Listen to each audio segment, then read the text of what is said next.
Oh wait, this is how it's supposed to go.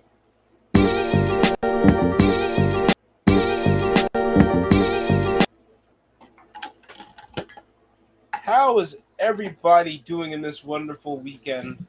Of course, the after party was crazy after the Knicks won the NBA title. Yeah, canon event. It's canon event. But how are you guys doing? Hope you guys are having a wonderful start of the weekend. Enjoying yourselves, having time with your families, knowing summer break is already hitting its dog days. The Red Sox chose now to perform like they were not a below 500 team, having the fan base contemplate ending it. And right now, I'm about to put Friday Night SmackDown on. So we suffering together. We in this together. Also, Belgium lost to Spain, obviously, after they came from their 4-1 victory against United States of America, being the final iteration of the cup. All the CONCACAF nations representing as the hosts. Mexico put up probably the best valiant effort, where they lost in a very competitive game against England. Canada was a scrappy loss. The United States just shitted on themselves after probably the best performance out of the group stage they've had in a long time. So, can't win them all. But I'm very proud the United States look like they finally found a competitive edge, and hopefully this changes our infrastructure so we can actually be a nation that's worth talking about. But I feel like the biggest future has to go to probably England. What's poppin', man? Oh, wait, no, never mind. NFL ball nowhere.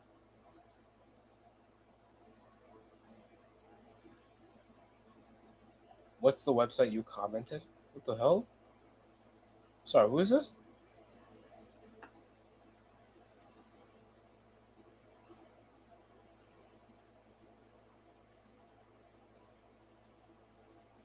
Besides that, major updates.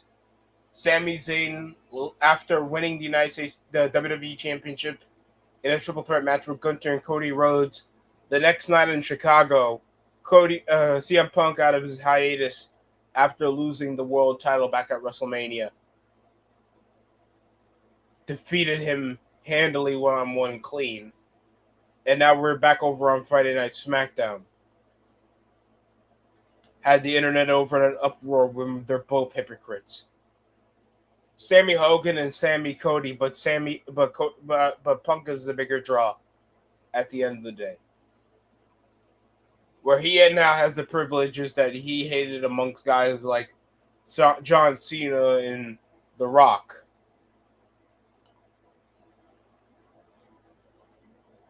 And now looks like they're replaying what happened back on Raw a few days ago with the GTS, with the botched Helluva Kick, to Punk now becoming an 8-time world champion, now representing the SmackDown brand.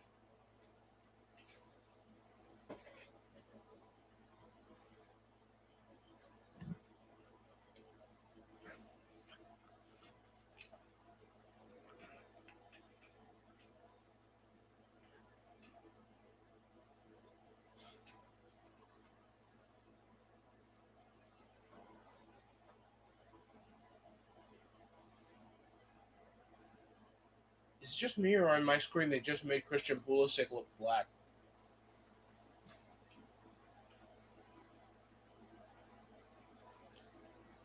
Not like there's anything wrong with it.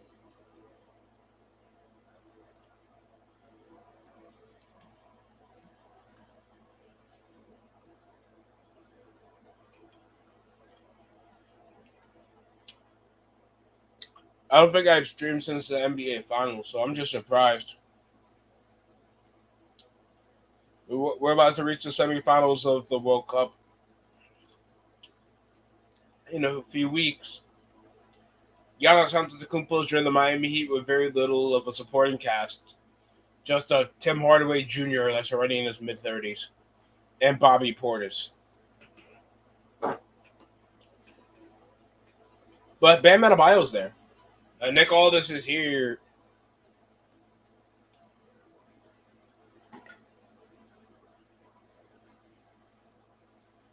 And he's introducing the new WWE champion. Punk.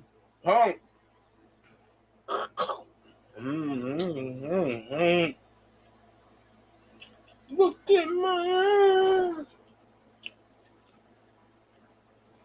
I'm just so glad at least we have normal people seeing CM Punk instead of the chuds over on AEW. I heard Kenny Omega's the AEW World Champion again. What do you see?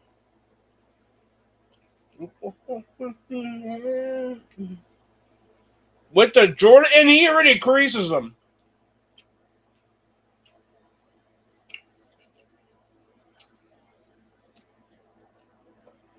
I forgot CM Punk gets paid. He doesn't care if he creases your Jordans. Lauren Khan. Kennedy.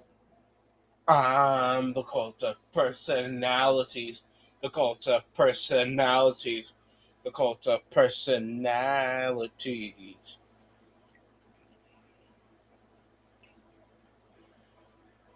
Juiced up punk.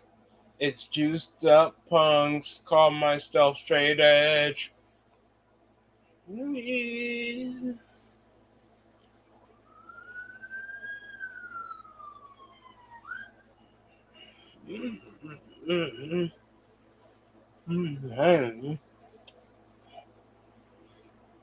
the sharpest versus your TV.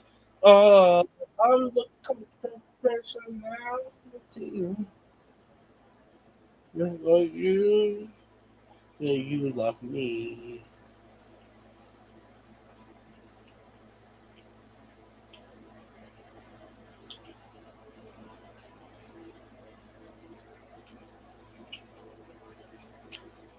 CM Punk. CM Punk.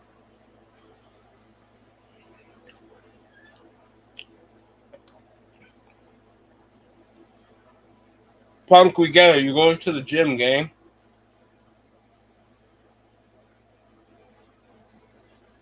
That a black guy?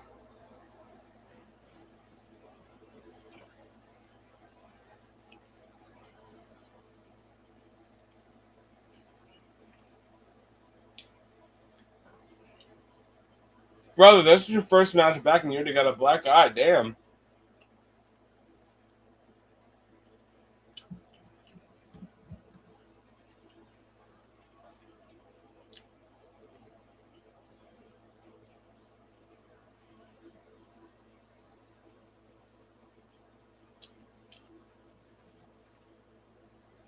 Expedited.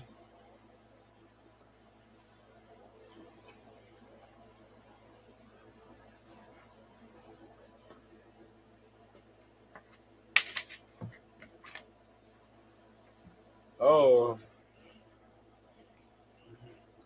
Some people would take it as a privilege he gets the title shot as soon as he returns. A I'm joking.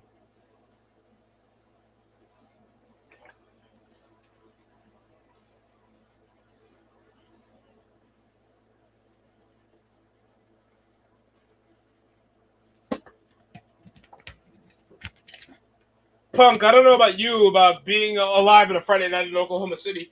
Screw the Thunder. I hope they don't bring back J Dub. I hope they don't bring back Hartenstein. They got rid of some core depth pieces just so they can keep Isaiah Hartenstein under contract. Because Chet Holmgren's a pussy.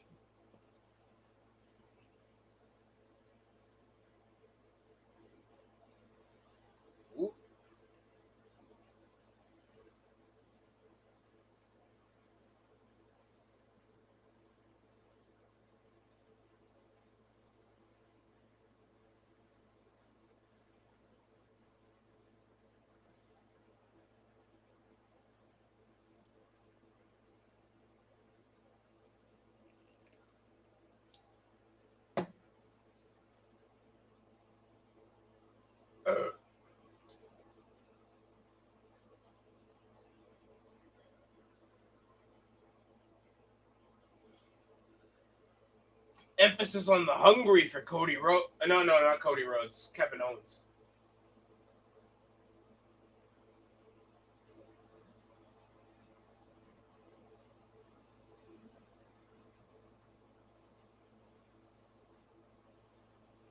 Oh God! Please don't be an open challenge.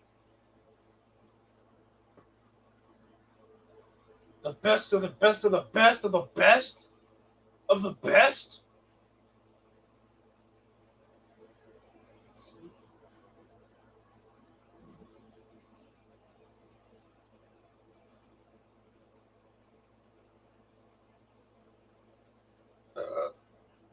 Oh, and he's calling out Sammy.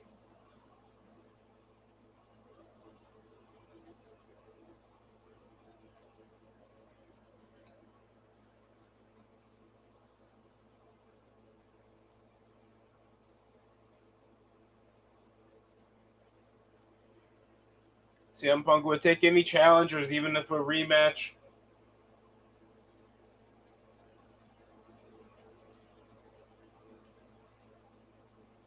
Gunter!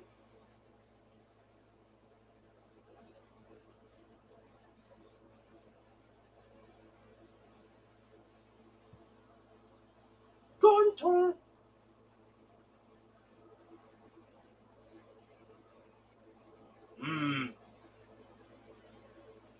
Calling out a whole plethora of names. Except Danhausen. My man Danhausen's not being called out by CM Punk. Oh, please. Oh, please.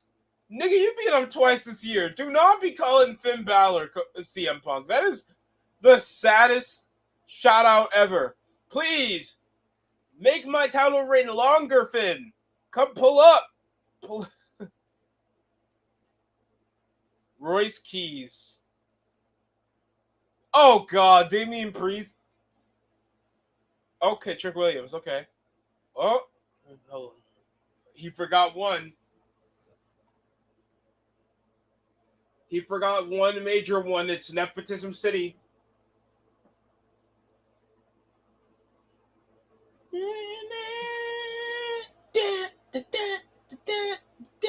Adrenaline in the fall. Every thought I'm out of control. Do it all again. The month of feet. A pride is here, about to glow.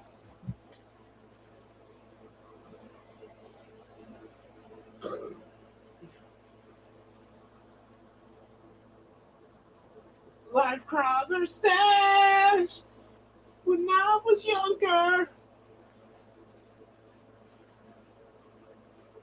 Yo, let's go. I mean it all away. You took it all away.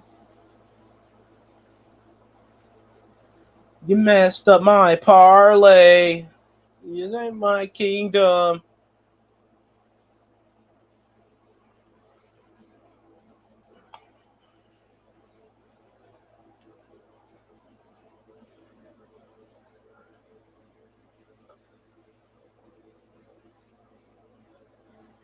You forgot the big N word. Cody Rhodes. Oh, what's popping? Who's coming in? No shot. Welcome, Top Dog. How you doing, man? Hello?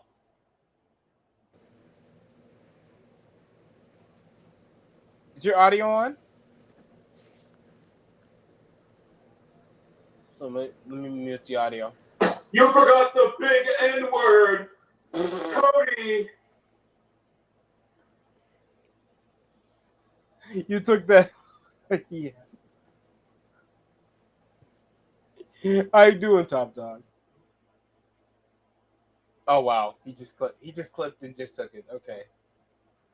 He is the big N word though. Just took the whole audio. Yo, can you hear me? Yeah, I can hear you perfectly now. How you doing?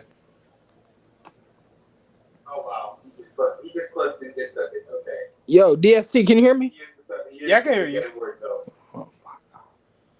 I can also hear the audio in the background. If you want. Just took the whole audio. Yo, can you hear me? Yeah, I can hear you perfectly now.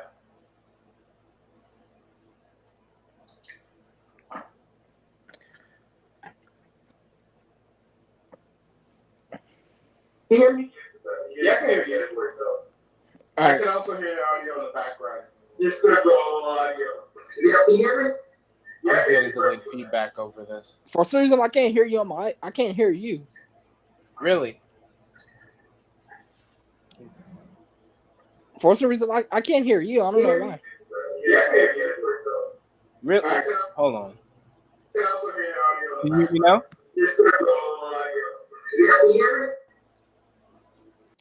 Damn. All right. Hello? Really? For some reason, I can't hear you. That should be my microphone setting. Really? Hold on. Can you hear me now?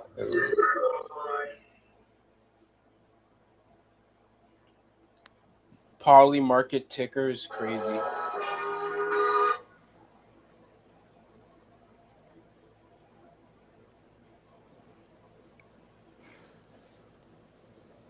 If anyone can hear me, they're just recapping what's going on. They're just recapping the last time they spoke after WrestleMania. I think it was before WrestleMania.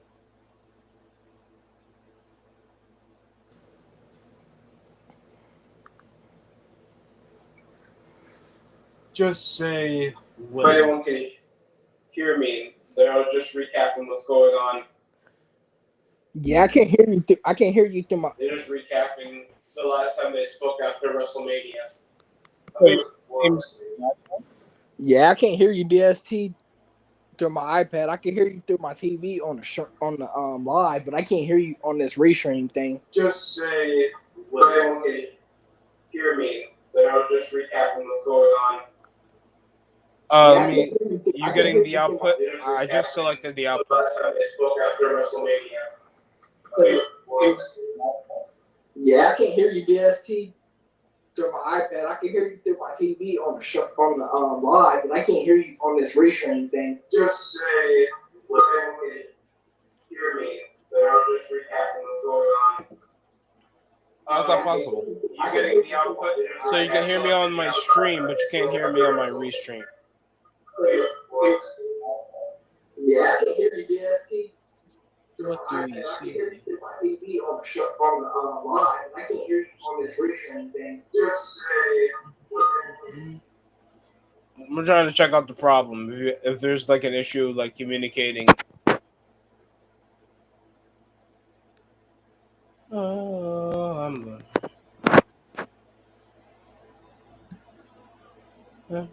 leaning and Kennedy.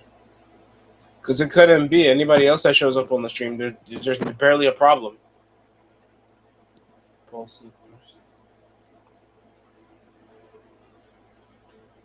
Top Dog, you don't have another like headset? Okay.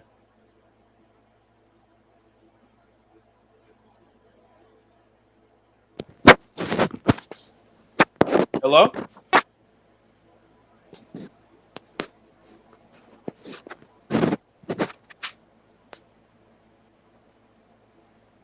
Oh God, you are using your iPad.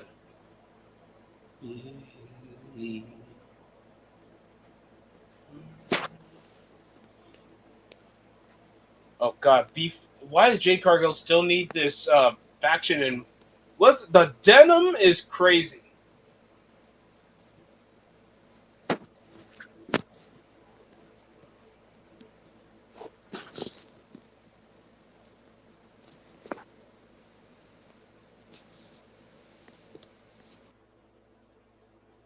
Live in hell.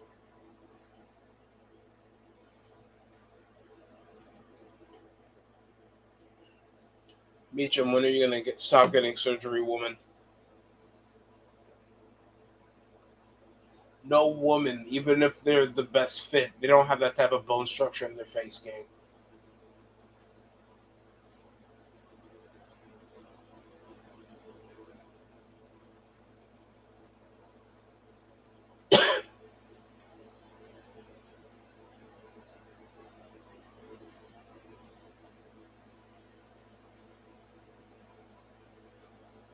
Oh, Finn Balor's up next.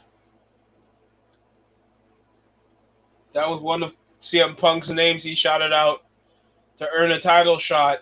And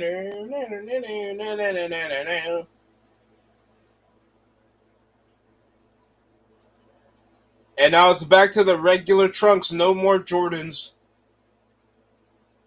It's back to jacket, trunks, and boots. Dun, dun, dun, dun, dun, dun, dun.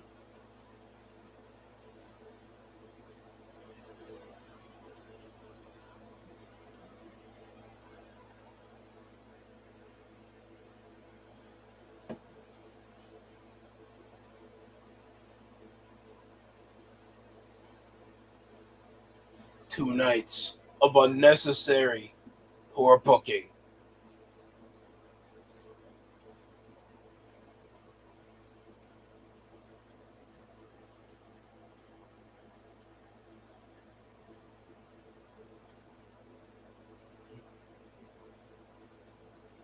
Yeah,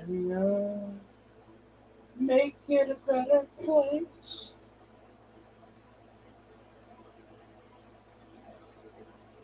Of course, they'd have a documentary for John Cena.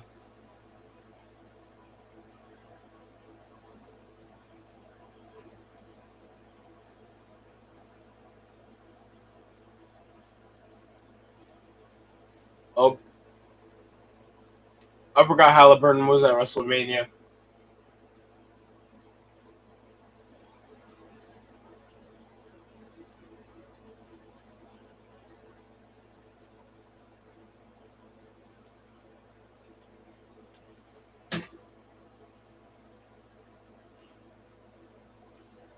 Oh, this is Unreal new season.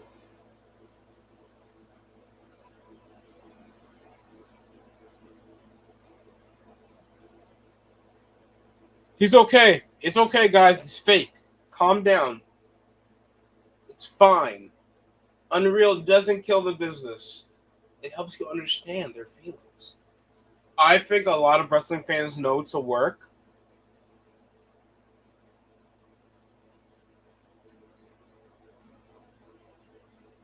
I'm not trying to be a dick and feel like the business can't be shared, but making people understand it, it's just feels like you're ruining their intelligence a tiny bit, in my opinion.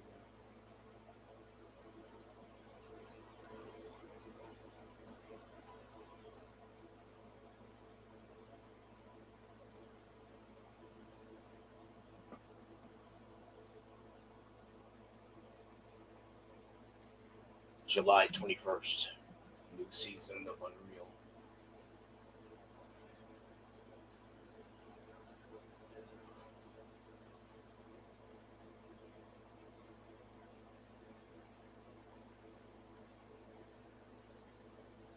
That's less than Munich.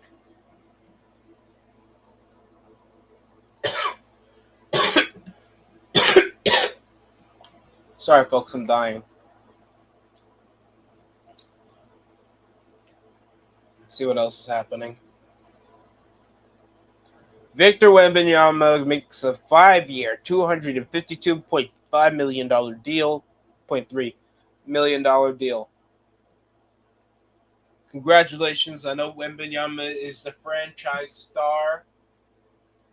That's two max contracts involving De'Aaron Fox and Victor Wembanyama. After an NBA Finals appearance.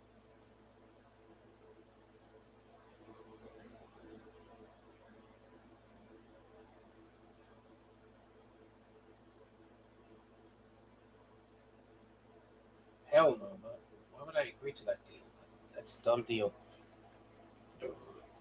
And it looks like the Cleveland Cavaliers will not be keeping Larry Nance Jr. What the fuck you mean Torrey Easton's gonna be making 5 years, $81 million? For God's sakes, do the Rockets want to contend? What's it gonna take to like building a team around just Kevin Durant and Alfred Sengun? There's just gonna be an outlier, gang. I don't get the logic with you guys. The only thing that was the best choice for the Houston Rockets were getting back those mid to late, those early to mid '90s uniforms of the Houston Rockets back, and it looks nice, the yellow and red.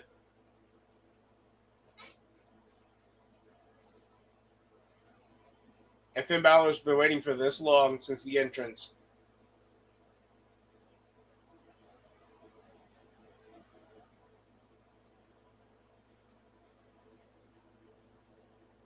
Dun, dun. And here comes Tama Tonga. Because, you know, these guys wrestled in Japan. If you guys were, like, really hooked up to New Japan Pro Wrestling, you know, their history in Japan. And, you know, I really love Japan. Krakatawa!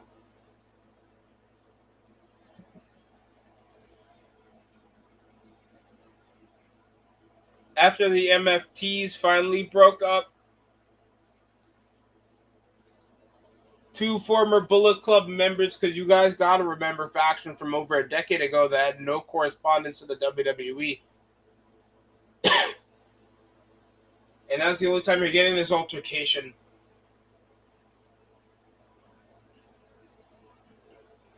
With Tama Tonga trying to turn the cord. Did he try to close the book with Shinsuke Nakamura? Did that even conclude with them wrestling on SmackDown? Y'all tell me, because I know some of y'all are unemployed. I'm joking.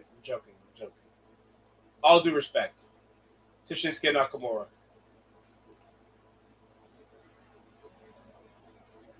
But looks like Finn Balor is going on swinging, knowing there's no backup for Tama Tonga, trying to close out the books. Finn Balor already taking this beyond personal. Oh. It's still crazy, man. Since I last streamed, Sheamus has left the WWE. The New Day has left WWE. Paul George gets traded for Jaylen Brown. That means Jaylen Brown's a 76er. That's like sharing your shower skittle. That's like giving away your sour Skittles for a Nutrera bar that's already broken. All due respect to Paul George. He's an All-NBA wing from a decade ago. How he still has consensus trade value, it has to be by Benjamin Netanyahu. All due respect. Because there's no freaking shot you're telling me Jaylen Brown doesn't go for a future draft prospect, but goes for these old-ass mid-2010s prime all-stars, niggas, that barely contribute 30-plus games of NBA basketball. The only person who does is Kawhi Leonard. And Kawhi Leonard, he was supposed to go to the Toronto Raptors, but they had to halt that trade because they were trying to institute all the allegations of him getting under-the-table payments by the Clippers front office. Isn't that funny? I'm not even trying to be a dick. I'd love to see Kawhi Leonard back on the Raptors. But the way they can sense that is just so sad. It's just so freaking desperate.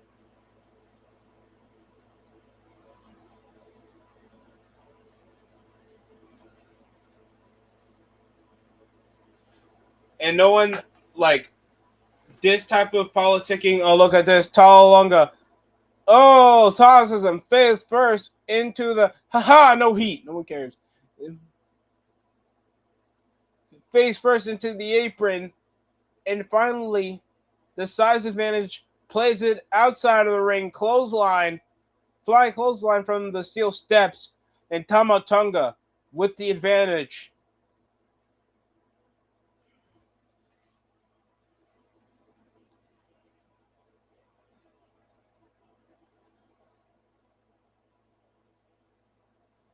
I did cop some pardons. I cannot wait. And Depop was a godsend for me because there was a pair that I wanted to retry in a different size, but I was trying to pay $150. Got it for $80, like around $80, and it works like a charm. Lightly used, and it works.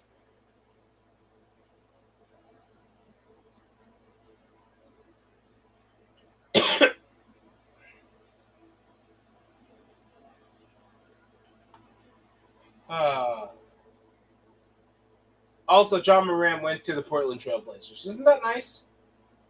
after the rumors of him going to the Miami Heat until he declined offensively as a key component of the Memphis Grizzlies, and his ability couldn't really carry a basketball team, and his PR nightmare. He's a PR nightmare, but the only cool thing is that nigga can sell shoes and dunk. I'm not saying that to be a hater, but when are we gonna be honest that stuff is not gonna get you anywhere? Hell, I'm shocked Zion Williamson wasn't traded already. We're 8 years into him still being the key face of the New Orleans Pelicans, and they're not emphasizing a rebrand. They're not trying to build a specific identity with the offense. There's Derek Queen and Jeremiah Fears already there. Hell, you know how more trade value than Zion Williamson right now? Trey Murphy. And I doubt that brother's going to go anywhere. 1, 2, near fall. It's a schoolboy. You have 5 weeks to build until SummerSlam. Sidewalk backbreaker. 2, no, Tama Tonga.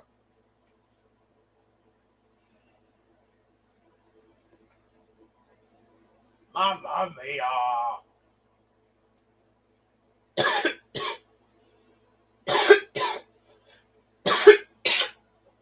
Excuse me, folks.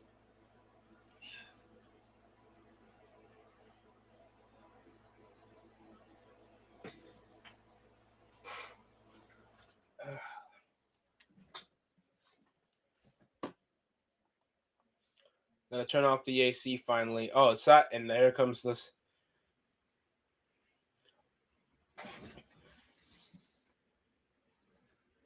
Russian leg sweep goes nowhere. Finn Balor trying to build up all the momentum. Finally back into a solo run since getting out of the Judgment Day after his 1500 fight with Dominic Mysterio.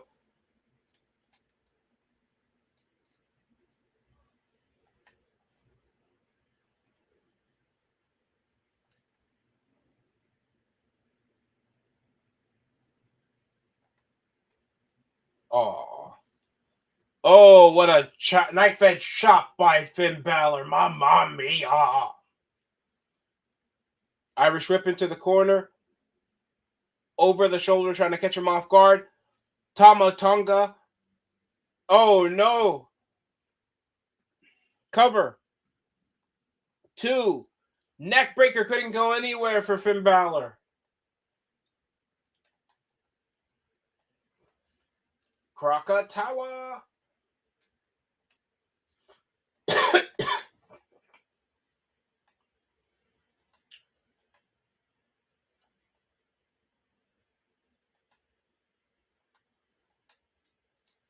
The intimidating force.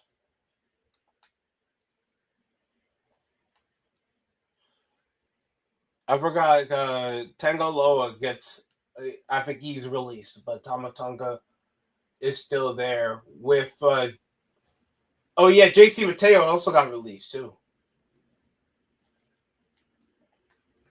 2. Never fall. This match is going, guys. I want to make a bit of a mini rant, like I've already had and did. But, yeah, college football 27 that recently came out, trying to pull a fast one on the audience members because microtransaction and monetization has gone into a way that they're trying to fuck you without even telling you first, without using any lube. It's that bad now that they think they can get away with anyway because of the surplus of profit.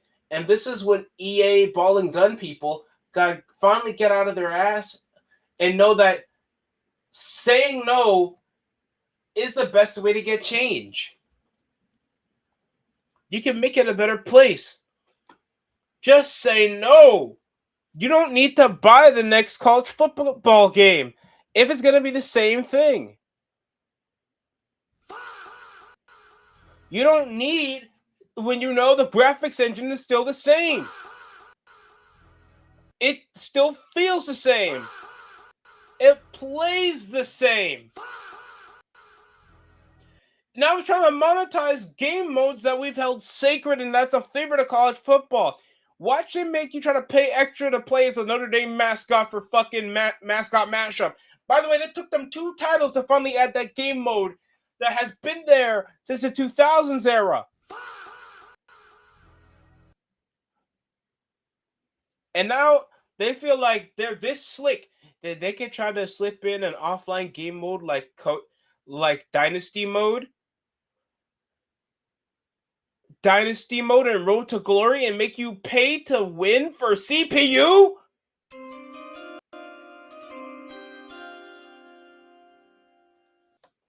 I apologize, Andre. How you doing, man?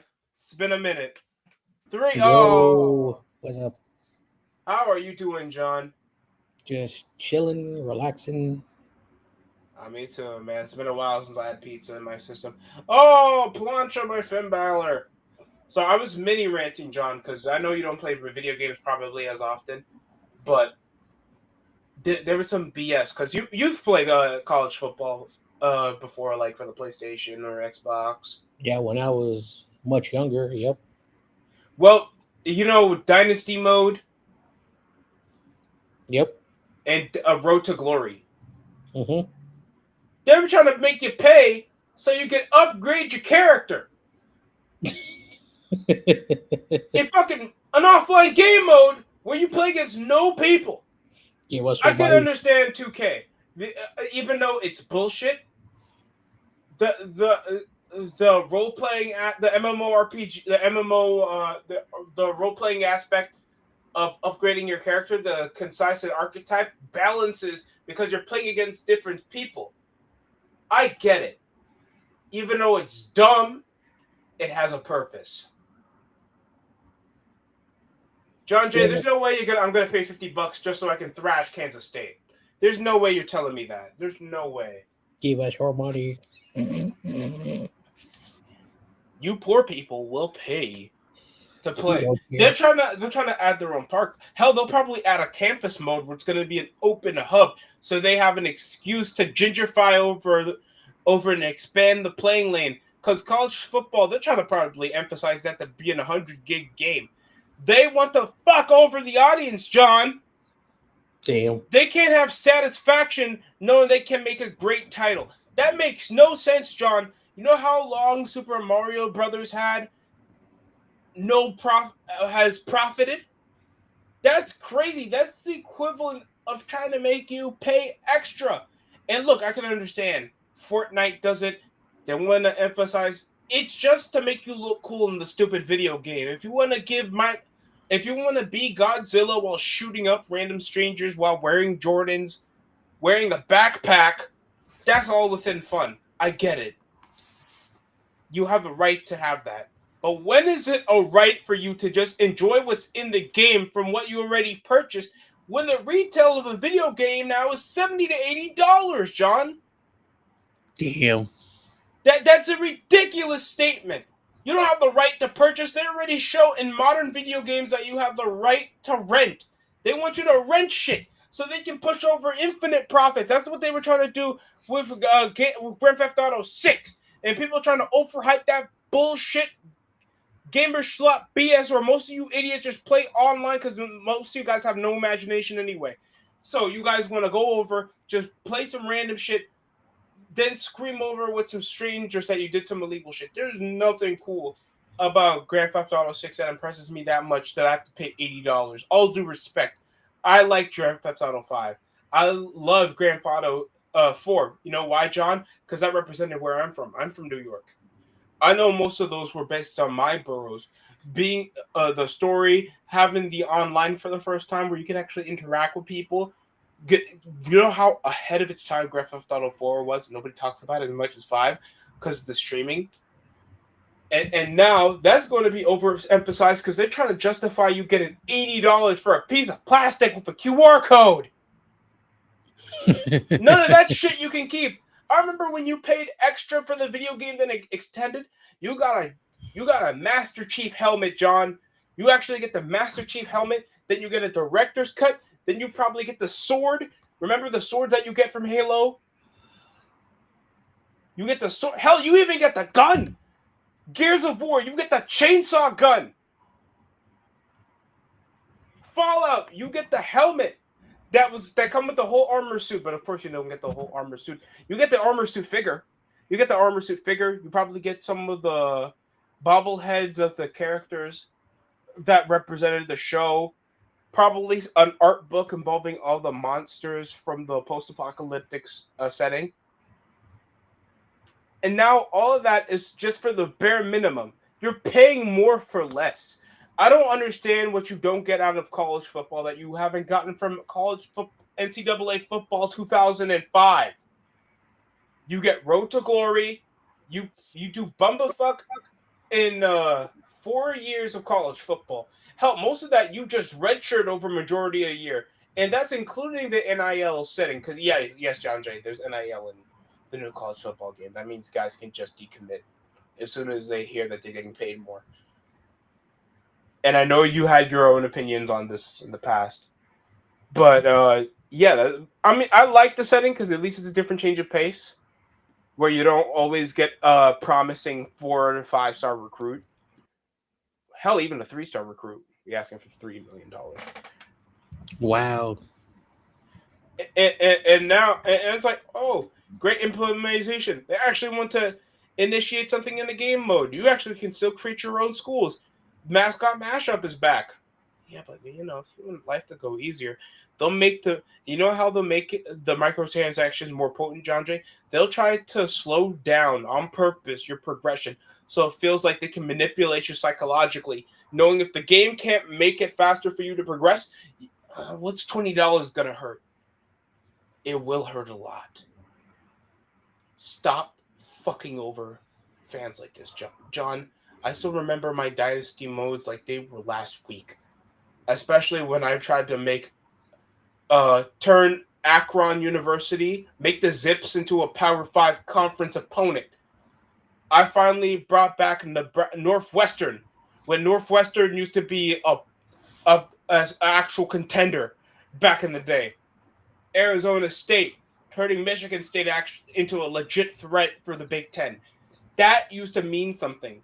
And now even when you can actually make a coach simulator, I now need to get that motherfucker to pay $50 to get my character to an 81 overall. That's bullshit. There's no way we're trying to do this in the big 2026. We don't get innovative video games.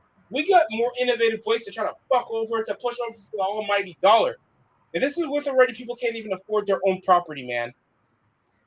There's guys I know in like their late 20s still living with their parents, and there's no shame around it. Because I know how hard it is to actually make it up with your own money when you're trying to pay for your own food, clothes, and stuff to live in. But trying to play a video game like that, it shouldn't always trying to be push a fucking dollar, and you're still trying to make an excuse for these billion-dollar companies that only care about just the consensus profit. It's pissing me off. That went too far.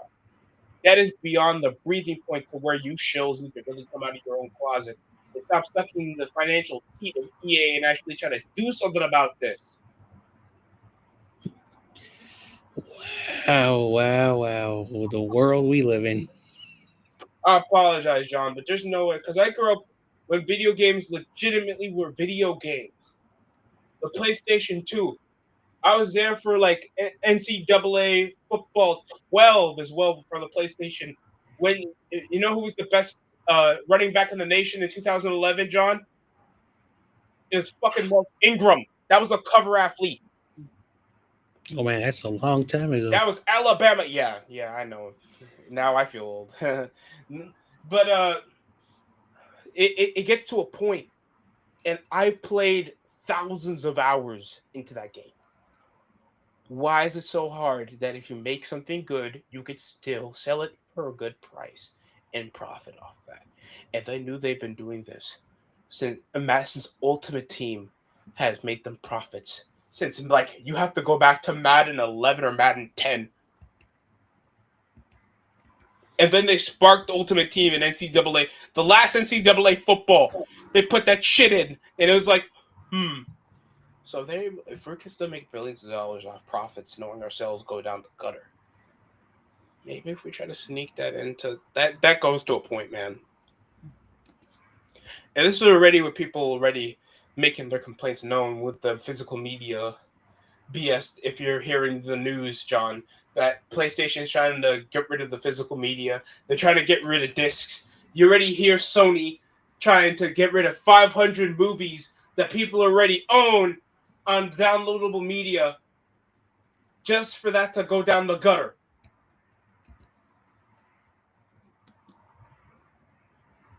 And now they're trying to do the same thing with video games, John.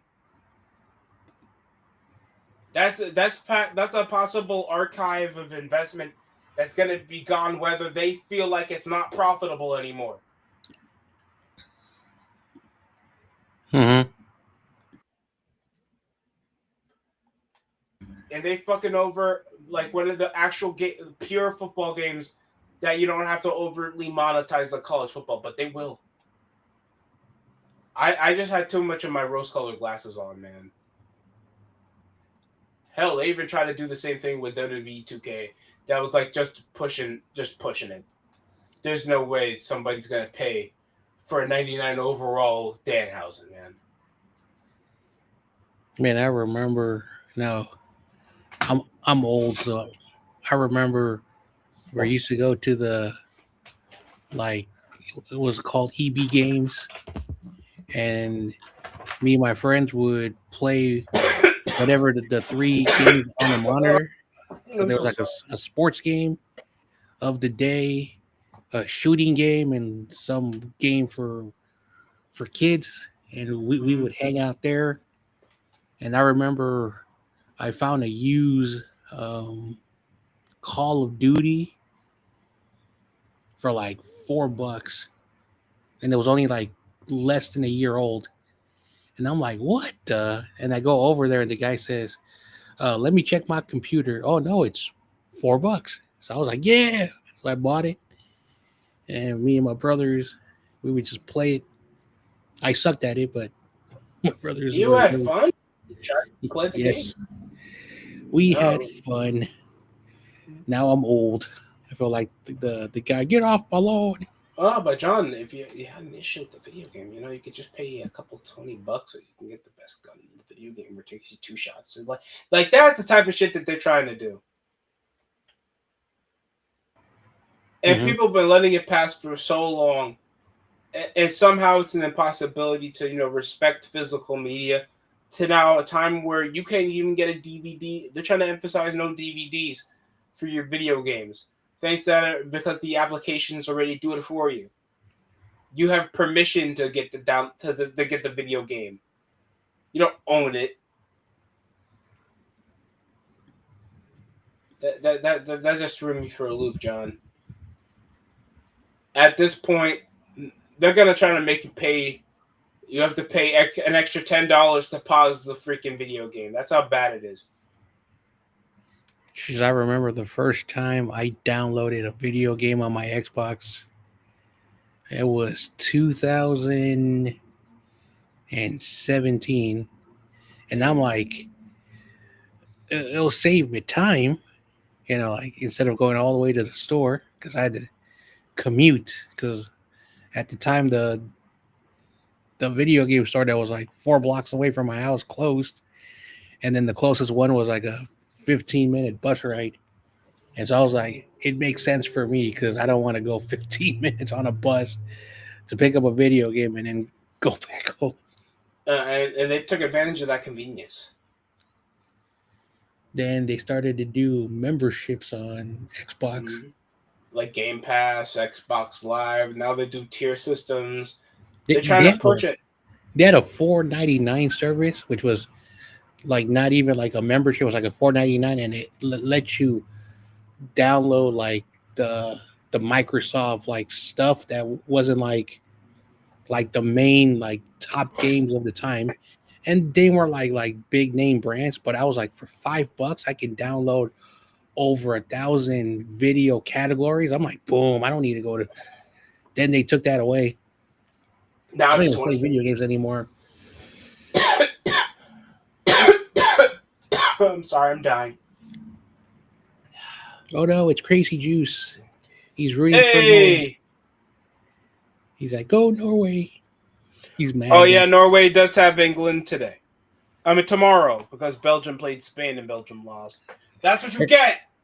A lot of people want Argentina to lose. I'm like, they're not losing to Switzerland. Oh yeah, they're not losing. All due respect, if Switzerland has killed it this tournament, I was very upset. I think my biggest dark horse of the World Cup this year. I mean, they lost in the round of 32. I think it was Japan when they lost to. It wasn't Portugal. Who they played against? I think it was the Netherlands. Portugal fans are like on suicide watch. No, John, it's not true. It's rigged. I'm like, It's dude, not Portugal. Ronaldo's fault. Dude, Portugal like played Ronaldo's the awful. victim. And a 41-year-old Ronaldo, you could tell he's not fast anymore. He doesn't have the like, you know. But John, my first date I wore a Ronaldo jersey. It stinked, but it was mine. Yeah, basically, like all the Ronaldo fans are like one thing that I'm learning is that all these YouTube channels that are just popping up because of the World Cup, all the people who like don't like Messi are like, oh my gosh, they're rigging it. How the hell did they cheat for Egypt? It was. Look, I'm gonna say this politely, and John, hear me out. Hear me out. Remember that foul that happened on that break? That was an actual foul. That was a Which foul. one? There was a bunch of them. The transition foul that was about to be Egypt's second goal, and hit the guy on the toe. When he hit Lisandro Martinez in the toe in the middle of the break. The one that now I remember. Mm-hmm. That was a direct foul. You're allowed to still score, but it's going to be conducted. By the way, that other guy after the goal, that's a yellow. I'm sorry, I don't want to be that guy. Egypt just couldn't contain itself and play professional football for the last 20 minutes. They had an opportunity, and Argentina just stayed calm and collected because they are the defending champs. And it sucks too because I felt like the African teams were better in certain case scenarios. I thought Morocco would upset France because not a lot of World Cup finalists make it back into the semifinals. But France has been the outlier because they're the new Brazil. Sorry. And it just shows like the real difference to how certain teams around South America and Europe are wired. And it sucks too because Ivory Coast were phenomenal this tournament. I felt like Senegal probably had the best consensus team next to Morocco. Egypt has surprised me. They were very effective. It sucks too because this is going to be probably Mohamed Salah's last ever World Cup.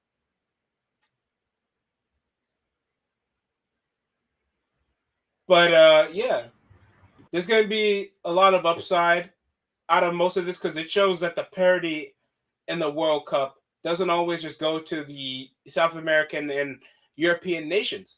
Hell, there was a majority, except like Congo. Ghana should never be in the World Cup again after what I just saw. They were absolute trash. Senegal played a competitive game. Ivory Coast played a competitive game. Algeria showed their heart. Who was the smallest nation in the tournament? Was it Cape Verde?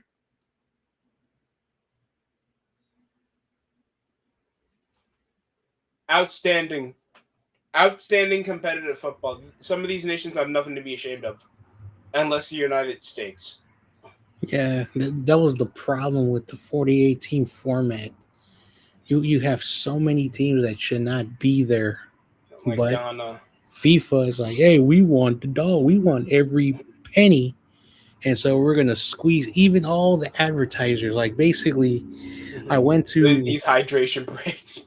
I went to a McDonald's. I don't know why, and my local McDonald's has put McDonald's partnered with FIFA.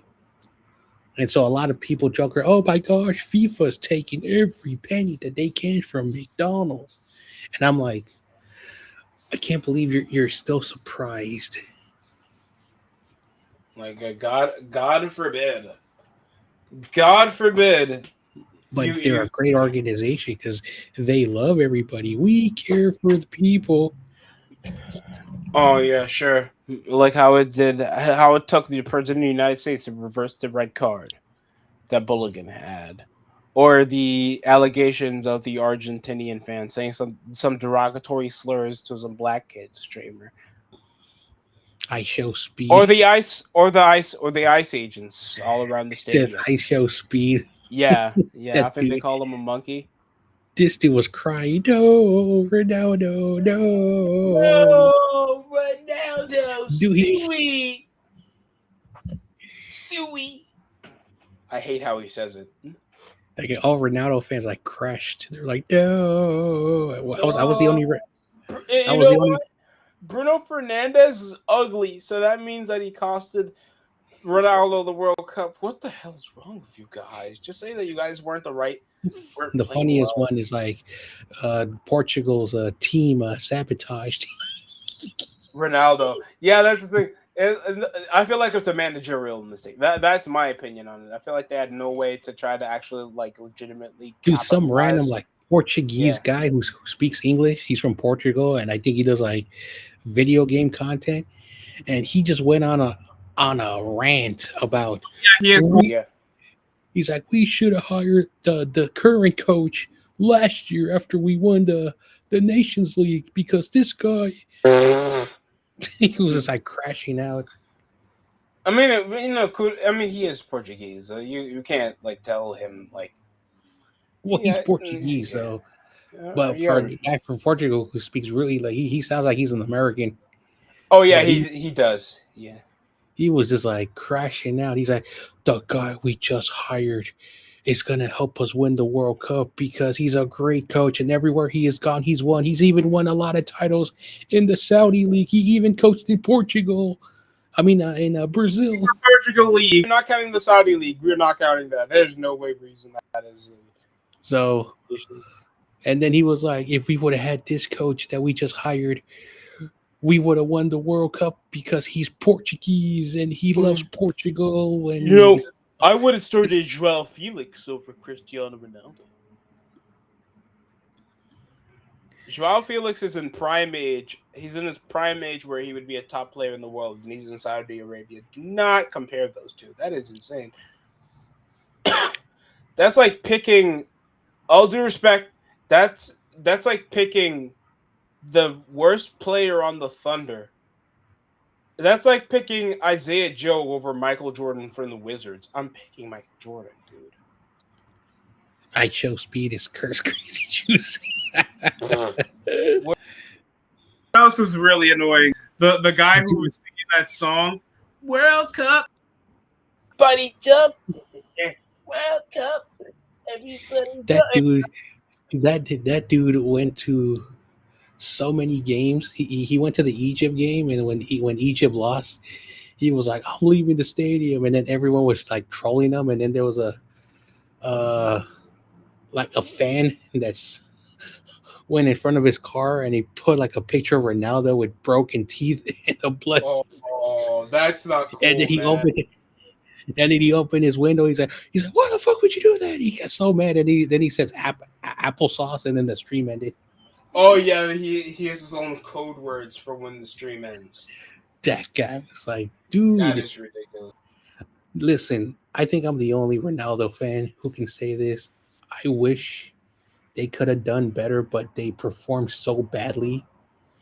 And yeah, it's time for him to quit. He's done what he can You're, do. you're He's what? he's Oh played wait, 10. I have the He's audio played here. Wait, hold on, John. I should have the by, audio here. by the way, I show speed is cursed. Every team he supports loses.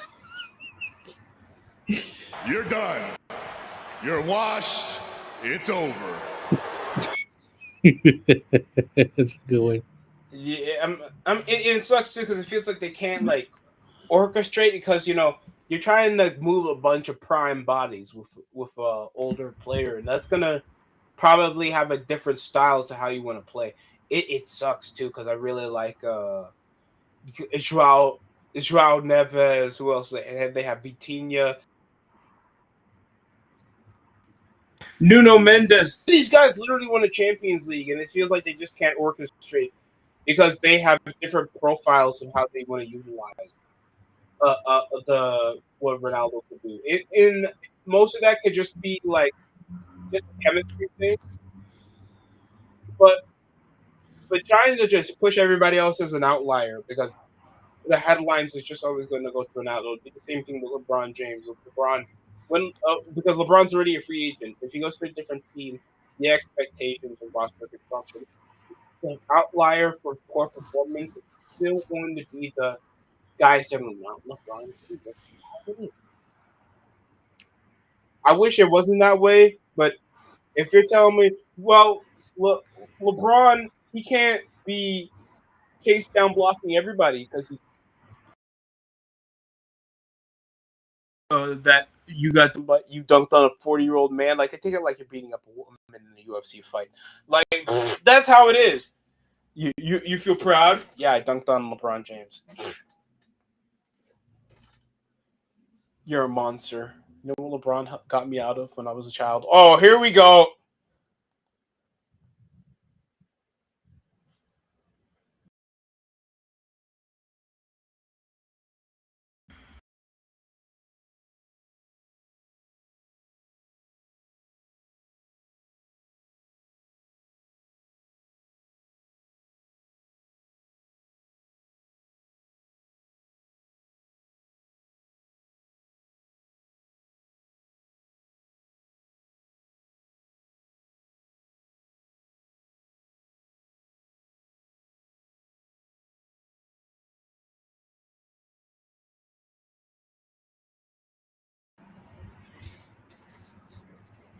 Mm-hmm. Yep. Hello? Hello? Okay. Okay, I'm getting feedback. He also had some. Uh, he also, for some reason, he needs his own bodyguard, Ronaldo, or I should.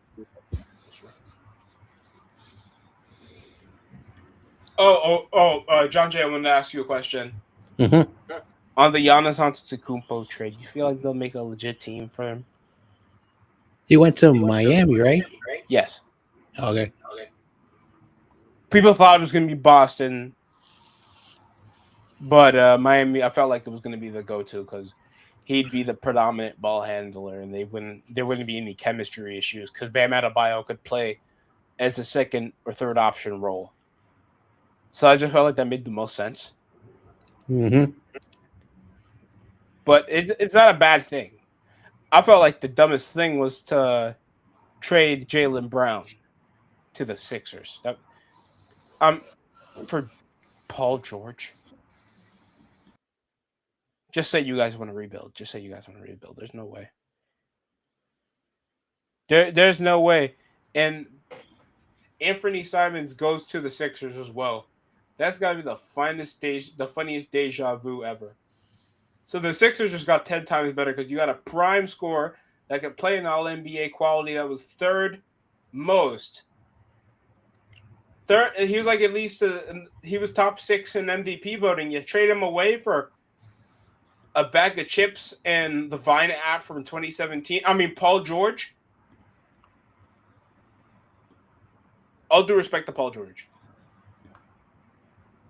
But if somehow he only has consensus trade value to get out of his contract, because remember, Paul George was at $200 million. He was making for 4 seasons at the age of 35 years old. Oh, power slam! World's strongest slam from Royce Keys. Oh, the crowd won. Oh, he wants him to crash him on the table. Oh, he might not crash him on the table, gang.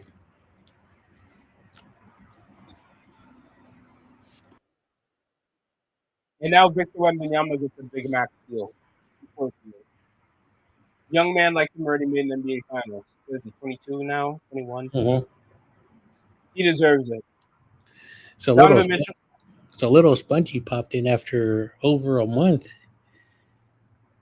Oh, on And your stream or is it no, someone else? on Wednesday on David's channel, Oh, David and Caruso. and he's like, we're all dreamy. The Knicks didn't win. Oh, So I'm like, wait a second, you're just for saying that? one day, a Philly fan can just be respectful. I'm sorry, John Jay. I'm sorry, Spongy. That last time the Sixers won an NBA title, your daddy had pubic hair. Like that's crazy. So basically, I'm in a 1 month coma. Am I gonna wake up, Spongy? No, John. Oh my God, LeBron joined the Warriors. Ha! I'm joking. Oh, Jacob Fatu attacking. It's Samoan on Samoan crime, John Jay. It's Samoan on Samoan violence, John Jay. Oh, not with the Jordan 6s on. I haven't seen those in a long time, by the way. Now we get to talk about the United States. I don't, John. If you didn't see, you saw Belgium versus USA. Oh, I saw that game. I have a lot to say. Hey, John. Look, I don't want to make anything political. I don't like the guy that always want to add politics to, conversation. No, I'm talking about what happened on the field. I don't Yeah, care. I know.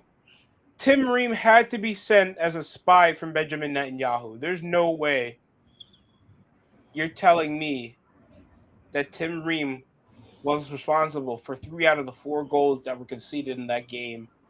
And the only thing we had to come to show for it was Malik Tillman's free kick. And that would be the only way we'd score is that there was no defenders touching. Well, first of all, he was named captain, which was the most dumbest thing. Because he was the oldest. It wasn't because he had any leading qualities.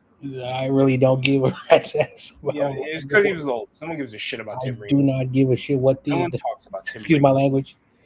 I don't care what the excuse was of our Argentinian coach, because he's not from America, thinking that we're going to do it the Argentinian way. We tried it. There were some great moments. Pulisic isn't Messi. But for whatever the reason, 16 is the number that will curse the United States men's national team. So enjoy that number. 16 is a nightmare because for whatever the reason, we don't want to go to the quarterfinals. So is Romelu Lukaku coming around scoring that last goal? We had a guy, and John Jay, the guy who scored the first 2 goals for Belgium, that was his first ever 2 goals for the Belgium national team this entire World Cup. I actually know him. I watch him on the terrible. Catalar. Terrible. He plays for the Italian league. That's how good he is.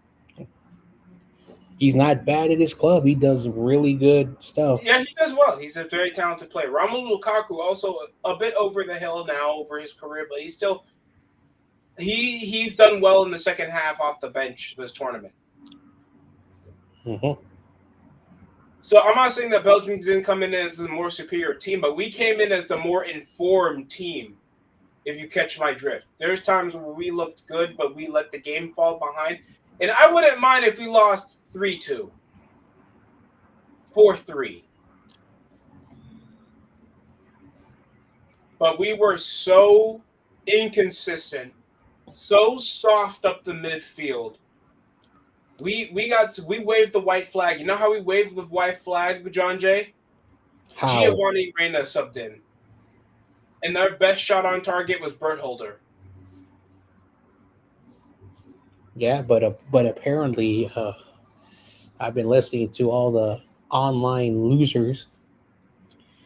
Berhalter should not have been on the team. He's on MLS. And here we go again. So is fucking Tim Ream, and he's our team captain.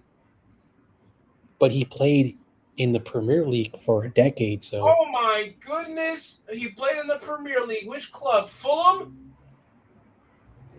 But at least it's not MLS. Oh my god! Oh, this is not MLS. Oh my god! You know who else was in the MLS? Alfonso Davis. I don't think he played this tournament. Yeah, he barely played in this tournament. He was just there for the Canadian PR. Hey, so Bayern Munich wants me back, and I'm just gonna play one game and then I'm chilling. Is that cool? Mm-hmm. So okay, but yeah, you take it like United States coming in here with all the leverage. This is the kick in the ass that the men's U.S. national team needed, John Jay. Because I want U.S. football to change. I want us to have our own UEFA group. I want us to install a more of club system that can actually implement schools to be more of, a farming system and have our own senior team so we can actually implement an atmosphere that can actually be welcoming. Because all we've shown right now is football is just such a profit to us when it's shown that we have legitimate talent on the pitch. And we need to establish that when guys fall in love with the sport. Yeah, unfortunately. Like we do that for boxing, like we do that for basketball, like we do that for the American football. It's possible. It's not going to change because U.S. soccer focus on the international game. They don't have any input domestically, and so I've told people who don't like MLS. Don Garber was an NFL executive in his 30s who knew nothing about soccer, but he knew everything about profits and how to grow. And that's what he's done with MLS. Please get rid of Alexi Lawless. Someone get rid of Alexi Lawless. Sorry, John Jay. I want Alexi Lawless out of the goddamn country. That's a different conversation, but that fake piece of shit needs to go. Here's the problem. MLS in the mid 2010s decided to say, if we have any talented players who are young, we're going to sell, because they understood that all the other nations in the world are selling players. In the past, they would loan their stars of the 2000s because, again, MLS was very, very young. And every now and then, when a contract ended, it was known as a free transfer, where a lot of our men's national team from the 2000s, the late 2000s to the last World Cup in 2014, they started to go overseas, known as free transfers. So they started to do that, and the money funnels into Major League Soccer. We don't need to build money anymore, but the United States Soccer Federation doesn't do anything in the domestic level. They only care about their teams participating in international competition because they're able to make money. And so that's why it is what it is. So here's the problem. Major League Soccer has to do everything by itself. And they look at it as dollars and cents. Whatever is profitable makes a lot of sense. We hate poor people. So these soccer purists get so mad that MLS is writing the rules because U.S. soccer isn't doing anything about it. And so every time an MLS player is called into the national team, they throw a fit. They throw a huge fit because they're like, they're not in Europe. They're not in Europe. And so we need to, first of all, understand that not every player deserves to go to Europe. But unfortunately, by the way, wasn't like the Mexico national team's best score from America? Like that football team, the Liga MX, like literally coming straight from Liga MX. Mm-hmm. He literally plays for America, and he was their top goal scorer. Mm-hmm.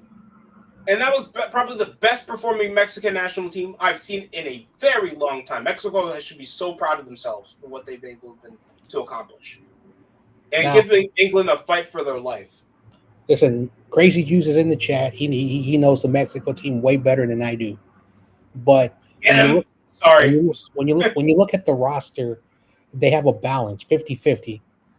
Mhm. And the players who are playing in Europe are not playing in Spain or England. Excuse me. But they are in Europe, scattered around, playing against European competition. Not with the best teams, not with the premier clubs, but they're playing in Europe. I was watching that England-Mexico game. Oh my gosh, that game was so crazy. It was like, if you wanted an offensive game and if you wanted drama, if you wanted like that game, with all due respect to the other games, was the best game. Because England, a nation that's not known to play in the North American region, and they play in more calmer, cooler, relaxing weather, and there's no altitude.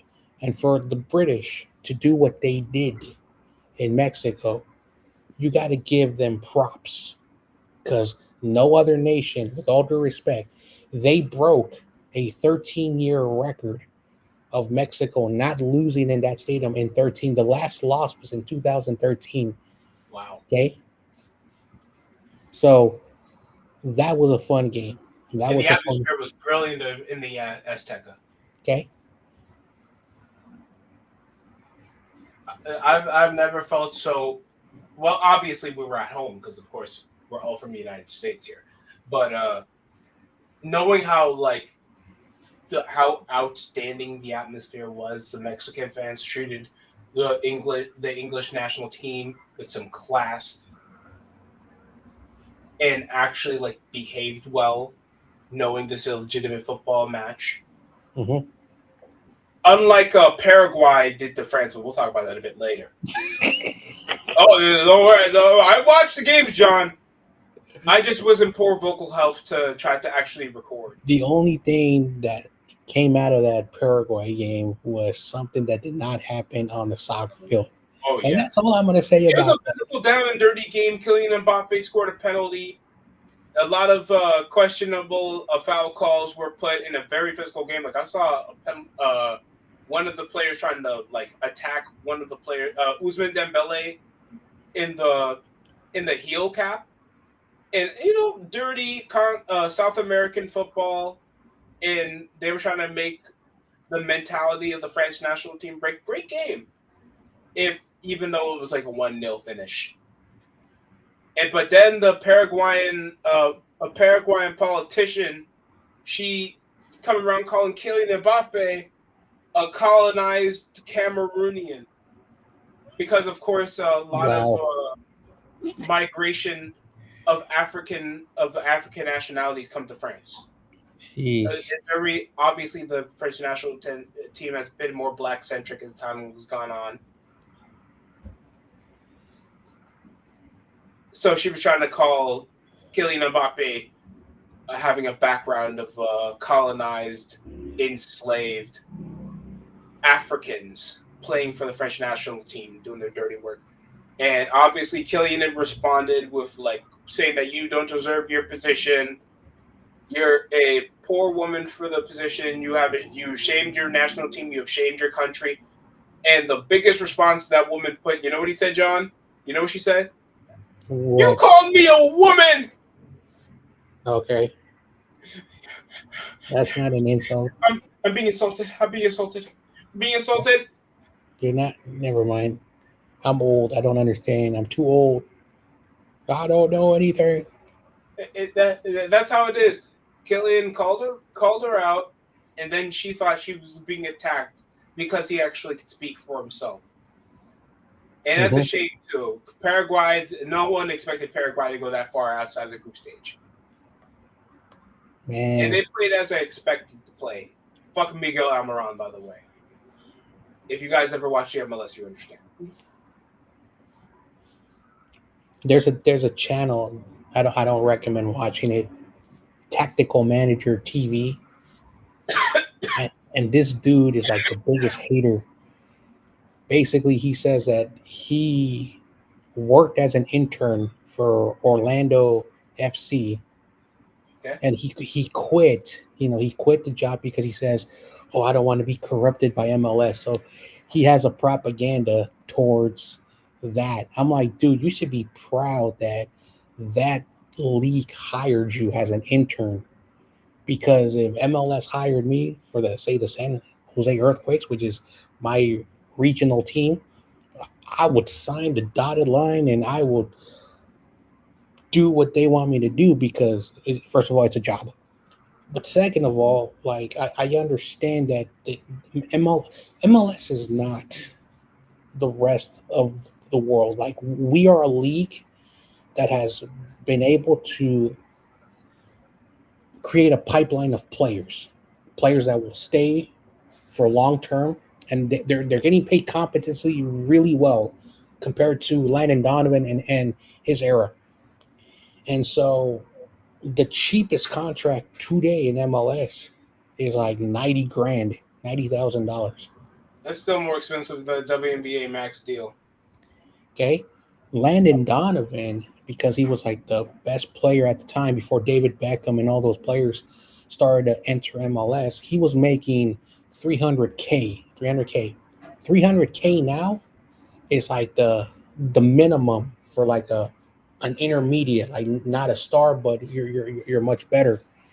And Landon Donovan said on his podcast, he says, when we brought in David Beckham, the average salary was 60K for 90% of the league. Annually? And then when David Beckham came in here, it forced the owners to start paying the players. And so there was still a salary cap, but it really shows you that MLS has come a long way. Financially, it's more profitable than it was before David Beckham entered the league.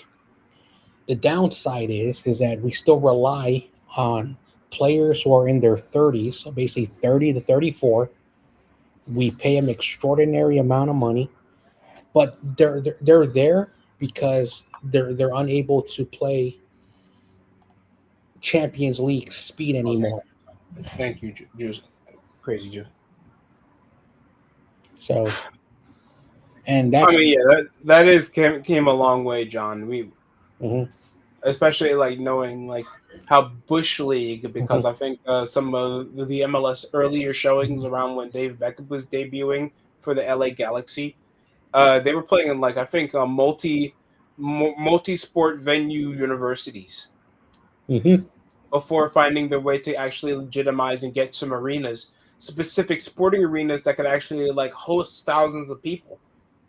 And that's even going to play because New York City FC, my team, is finally going to be out of Yankee Stadium come I think next year, where we're going to have something called the Etihad Park. That's going to be we're by the same owners that do Man City, so we get a legitimate, actual like football stadium. So at least that's going to legitimize us to have an atmosphere that's not by the outdated pillars that disrupt your setting, and it doesn't feel like the stadium's incomplete because obviously it's like the Oakland Raiders when they were sharing the same ballpark with the Athletics. That's how it feels watching New York City FC. No offense to the Raiders. yes, Plenty of offense for the Athletics. Yes, we can offend the Raiders and the Athletics. But yeah, it sucks because who's a top performer right now for the MLS? Freaking Thomas Muller. So the best American scorer right now is a kid called Julian Hall at the age of 18. A lot of people are already starting. Like he plays for the Red Bulls. Well, he might go to the Bundesliga with those. And so a lot of people in the past, they would always like overhype these players and look what we have. And I'm so glad that the mainstream like sports, like even the goofball Colin Coward, is exposing the American soccer culture to the mainstream audience. And I was listening to stupid Nick Wright, but for the first time, someone who doesn't have a brain when it comes to his football knowledge said something that everyone can agree with. He says, I did my research, Colin, and apparently in Kansas City, where I'm from, the poor kids cannot afford to play soccer. And I've always noticed when I'm back in Kansas City that I've only see rich parents driving the Lamborghinis and Cadillacs, and their kids are wearing Mm. thousands of dollars of gear. But I don't see, specific people. I don't want to use the words that he said because I'm not that type of person. So he was like basically insinuating that America has a Eurocentric view of how our players are supposed to look like, which is a little bit condescending, but at least the dumb goofball Nick Wright, who everyone knows, is showing the hypocrisy. And so hopefully these owners in MLS don't sell these players too soon. I And think the only atmosphere. Sorry, John, to cut you off. Go ahead. Let me finish. You continue your point.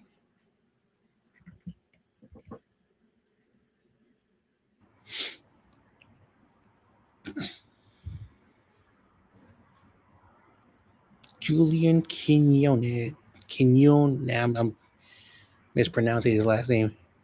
Oh, Quinones. There we go. Yeah, That I dude, guess that was the forward that I didn't get his name of. So thank you, Crazy Juice.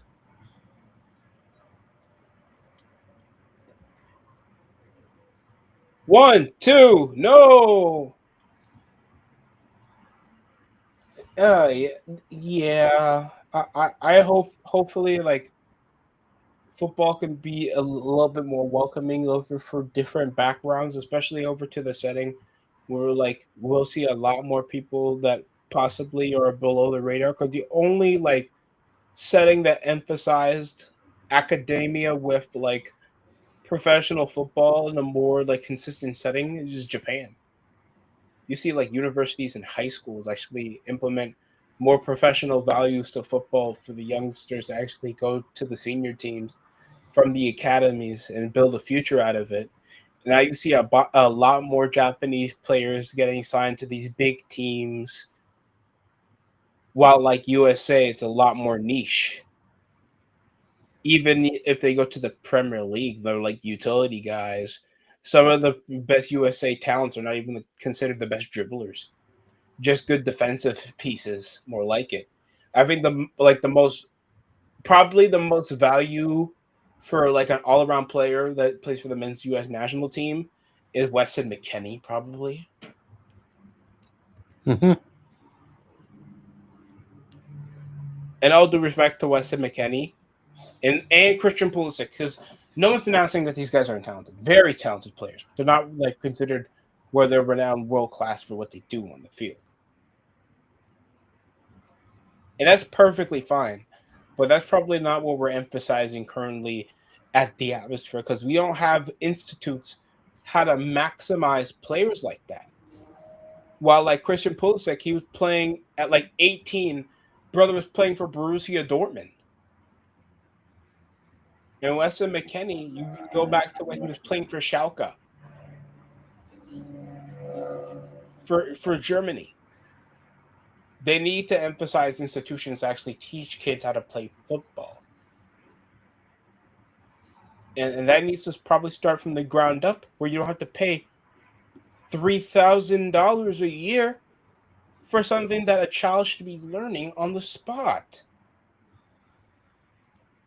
When do you ever see kids breaking the bank to go to La Masia over in Spain? And I know that's high expectations. I know how big La Masia is. But that's an institution where they just pick up any kid that got it and he learns on the spot and then he knows how to play as well as a prime athlete in their late 20s. You know how old Pedri is? He's only 3 years younger than me, and that kid will mop the floor with these grown ass men in the men's national team for USA. Mm-hmm. I mean, look at Lamine Yamal. This kid can't even drink yet. And he will destroy anybody. And why is Lil Yachty still here on television? Damn, Lil Yachty. Little Yachty. Yeah, Lil Yachty. I don't know. All due respect, are you that unimportant of an artist? Oh, hell no! Uh-oh. They put white fur, replace the leather of the championship belt with white fur on the United States Championship. That is awesome. I'm not gonna lie, that's crazy. From all the WWE superstars, I expect that. John Morrison, the Goldust, I was expecting like feathers or like gold fur. That looks badass on Trick Williams. And it fits him with the fur coat he got on. Because he always pulls up with the fur coat with the lemon pepper steppers. And here comes Carmelo Hayes. He sounds like a bench player for the NBA that nobody remembers anymore. You know how old I am, and now I gotta, John Jay, you know how bad it is now that I get older, and now I gotta be like, how y'all kids don't know who Rodney Stuckey is? How you guys not know who Quincy Acey is? Yep. One day How you guys not know who Haloni Nada is? Yeah, one day you guys are gonna be called the grandpas. I already am. I was called grandpa when I turned 24, Josh. I remember when Awesome Kid called me a grandpa the first time. I did not like it, and then after Spongy and Michael were You're arguing. asking the wrong guys, Crazy Juice. I don't know what's so great about Kansas City. I've never lived in Kansas City. I haven't been around. But Nick Bright has. Wait. Hold on. There's one thing. Taylor Swift. But she's not from. I know. John Jay, just roll with it until he breaks up. Eventually breaks up with Travis Kelce. All due respect, even LeVar Ball's relationship ended up ending. LeVar Ball. I've not heard that name in a while. Yeah, I know. Remember, he was a big name back in the 2016 year, 2016 Dude, with Lonzo. Do that interview he had with Colin Cowherd where he told the lady to like stay in her lane. Oh yeah, stay in your lane. He's like, I don't talk to women.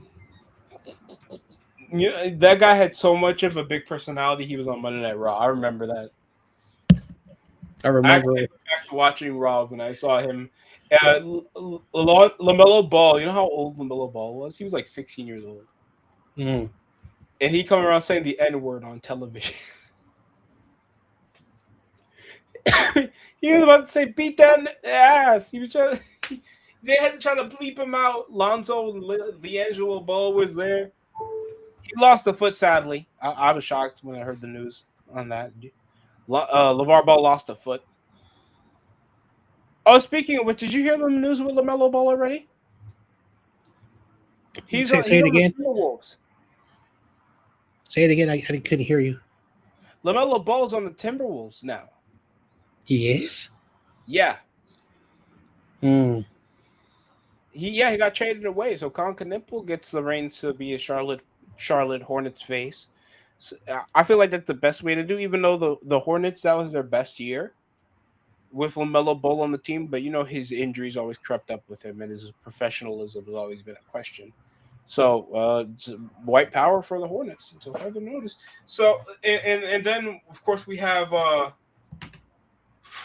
what other was big? DeMar DeRozan got cut from the Kings. Kyle Lowry is going to return to the Raptors. So was Kawhi Leonard until they held the trade because of under the table dealings with the Clippers front office with getting him paid. So politicking going on for the Clippers organization, even though they're trying to be younger for once. Instead of trying to deal with washed up names. They literally had the 2017 All-Star team in 2024.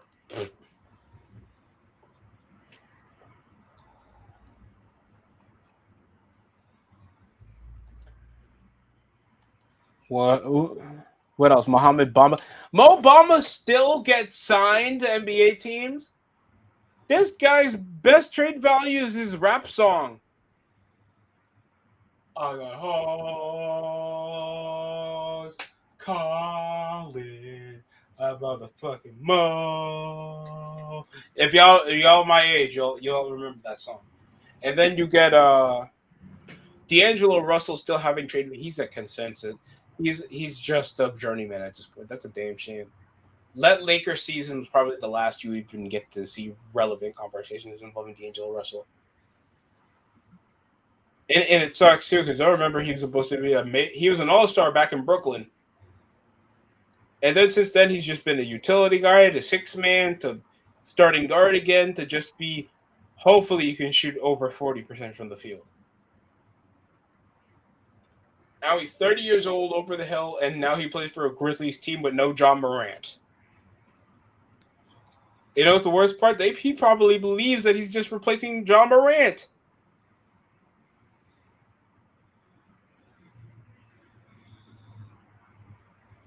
STE. Because John Morant's now a trailblazer. Yeah, I guess pulling up those guns, John Jay, didn't do you any favors. I'm being serious. John Morant's a trailblazer now. Have you seen that documentary of the trailblazers of the 90s? Do you mean the jailblazer? I'm joking. That's 2000s Blazers, not the 90s. No, I haven't seen them. They were the most gifted athletes, and they did bad things. Oh, okay. So it was jailblazers. What, like Clyde Drexler as well? Interesting. That's crazy. It's like if you guys know the jailblazers, Wallace, Sabonis, not Sabonis. That was early days Blazers. But they have tremendous talent, but they always had political trouble off the field.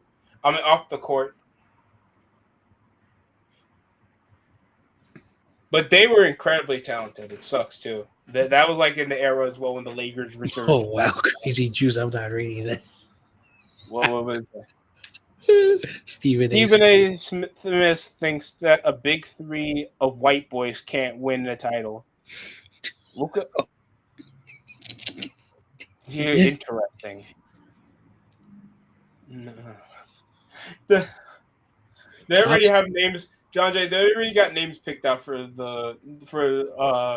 Luka Doncic's new team because there's a bunch of white players replacing LeBron. Rui Hachimura went to the Clippers. They got Walker Kessler. Austin Reeves got a new contract. So yeah, the starting five is a bunch of white people. Stephen A. Smith here. I'm so smart. I've never. Well, Crazy Juice. If they couldn't believe below 6'3" point guard could lead a team to an NBA title, I believe that a bunch of white boys playing for the Lakers can win you a championship. All they're missing is Kevin Love. Hell, isn't JJ Redick still your head coach?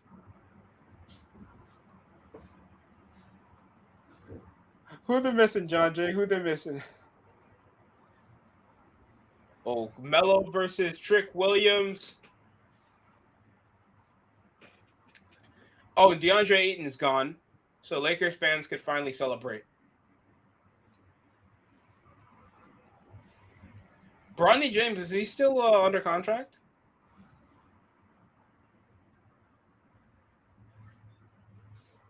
And Luka Doncic is back healthy, so that's nice.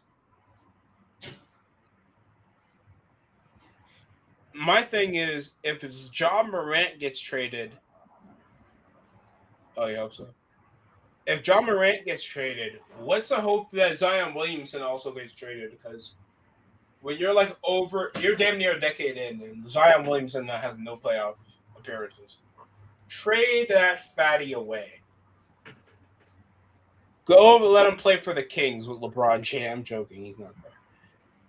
Oh, over the rope. Drop kick. Ricky Saints looking on the Titantron. I mean, on the television. Springboard cross. Oh, what a lariat.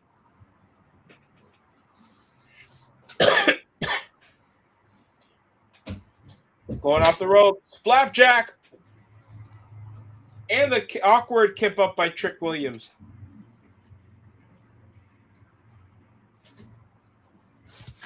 What's the Lakers looking like after all the moves that have been done? Because they made a short amount of trade. They made a lot of trades, in a whole lot of time. I have returned. Sorry. And the Houston Rockets. Oh yeah, Colin Sexton, Kevon Looney, Quentin Grimes, Jared Vanderbilt should still be under contract. He's 27 years old. Luke LaRavia, Dalton Connect that finally could probably get some minutes. So it's not bad. My Warriors are still ace. Oh no, they're not, John.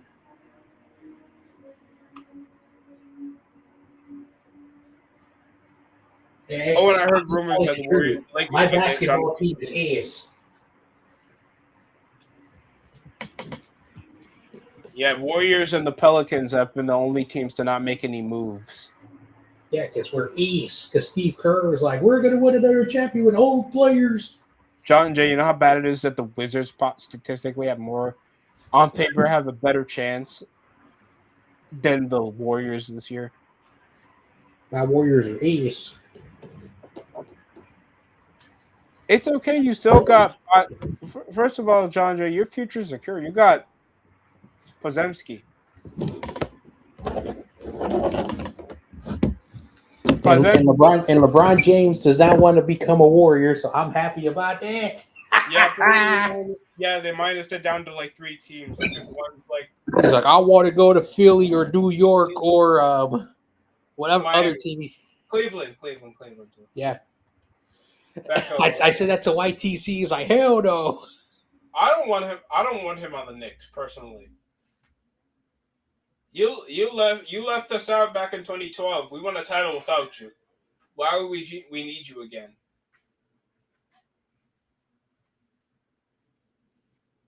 And the Mitchell Robinson left just so he can get paid starting money when he know damn well he's unhealthy and he can't do anything but get rebounds and score off lobs. So good luck with Mike You know who is the starting point guard for the Celtics come next season, John Jay? Mike Conley. Mike Conley? Mike Conley. I'm standing. Dun, dun, dun. Girl, you want me up. Dun, dun, dun, dun. Ooh, slingshot DDT off the knees by Carmelo Hayes. Cover 1, 2. No.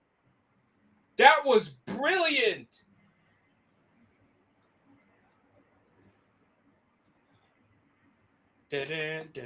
You. Apparently, we're thinking about signing Jonathan Kuminga. 2 years, $20 million. I heard was the bid. I doubt that you tried to undersell him. Well, he probably has a bigger role in Atlanta. That sounds like such a gamble. Even though I feel like you do need a predominant secondary scorer, but that's Austin Reeves already. But remember, I feel like Kuminga won't try to get a lesser deal. So I feel like Steve Kerr said Kuminga was ace. That's why I hate Steve Kerr. Steve Kerr doesn't like black people. Why do you think he likes light-skinned players? I'm joking, guys. Warriors joke. The only reason he keeps Draymond around because he'll threaten by punching him in the throat. Why do you think he gets PTSD? He just thinks of Michael Jordan instead of Draymond. Because remember that time Michael Jordan punched him? I remember I told TOP, who is a Bulls fan, and he didn't believe me. And then the following week, like, yo, George, I'm sorry, with that very, like, raspy voice that he has. Steve Kerr was interviewed by the Oakland media, and he says, I've played with two great stars, a Hall of Famer and a future Hall of Famer, but I believe the future Hall of Famer is 10 times better than Michael Jordan. I'm like, dude, you lost credibility when you said that. Come on, man. And then, and it works. Oh my gosh, Steve Kerr said that he's better than Michael Jordan. Yeah, of course, we'll take that off the utility guy. All due respect to Steve Kerr, he's an all-time head coach. But Jesus Christ. Shut the hell up.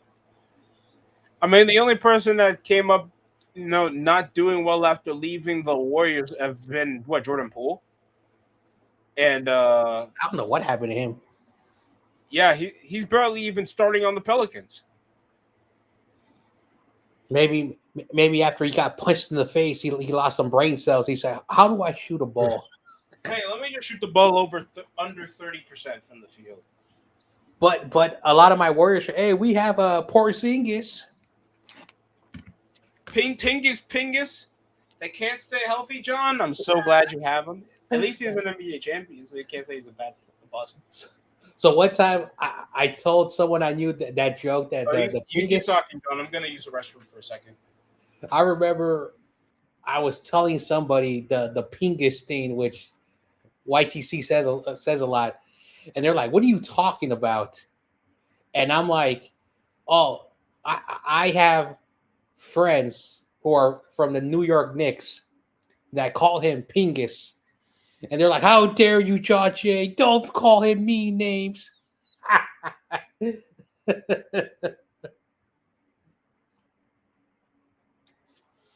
I will call the players on my team whatever I want to call them. Anyway. Oh, man. Sheesh. We'll see what happens in the remainder of the World Cup.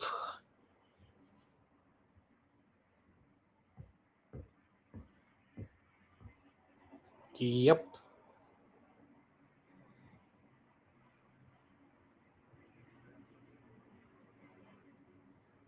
Crazy Juice, are you still in the chat? I want to ask you a question. What are your how do you feel about the performance of Mexico? Did they exceed expectations? Because I have my opinions about Mexico, but I want to get Crazy Juice because he knows the team better than I do.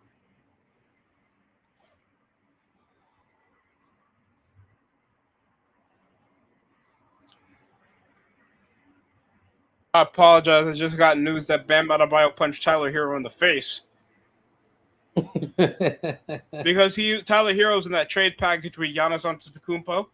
Mm-hmm. And apparently Tyler Hero had some backhanded comments to say about his value on the Miami Heat and why he was traded. And said that Bam Adebayo didn't deserve to get paid as much as he did. Yep. What Tyler Hero hasn't had good shooting splits since the second ever season with the Heat. Why do you think they kept saying playoff Jimmy? They never said playoff Tyler. Mm-hmm. So interestingly enough, he got punched by Bam Adebayo in the middle of a practice. I was asking Crazy Juice how he felt Mexico did. Like, did they exceed expectations? Did they, do below expectations? Because I have something to say, but I want Crazy Juice opinion first. You want his opinion? Oh, we're waiting. Okay. How Mexico did in the World Cup this tournament. I want to get his perspective. He said he wants Spain and Norway in the finals. That sounds exciting. I hope The I'm All wrong. versus Erling Holland. I hope I'm wrong, but a few weeks before the tournament started, there was a joke because Oh, Baron Corbin's back. Oh, there was a joke that 250 years in the 4th of July, 250 years has passed by, and there was a comment that someone said because I know a lot of people hate the English broadcast stuff, and one of the commentators were like, I hope England does not win the World Cup. And if the England wins the World Cup, I am retiring from English broadcasting. what And the then they were like, hey, I hope that happens because no one likes you. There's a possibility that England could make it to the World Cup. I remember Bleacher Report's skit did something like that. It was like, everybody loves the Premier League. No, your women's national team is likable, but not your men's.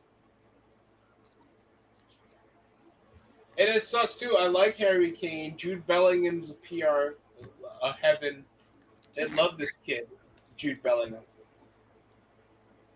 Very talented players in England, but obviously not the greatest. All right, most Mexican fans were expecting to make the quarterfinals, but I'm happy with the result. This is my perspective. They won the group. I don't know if that's ever Oh happened. no, they topped the group. They Yeah, dominated. Yeah, so they won the group. I don't know if that's ever happened in their history. I got to go look it up. And I don't think they gave up a goal in the group stage. I could be wrong.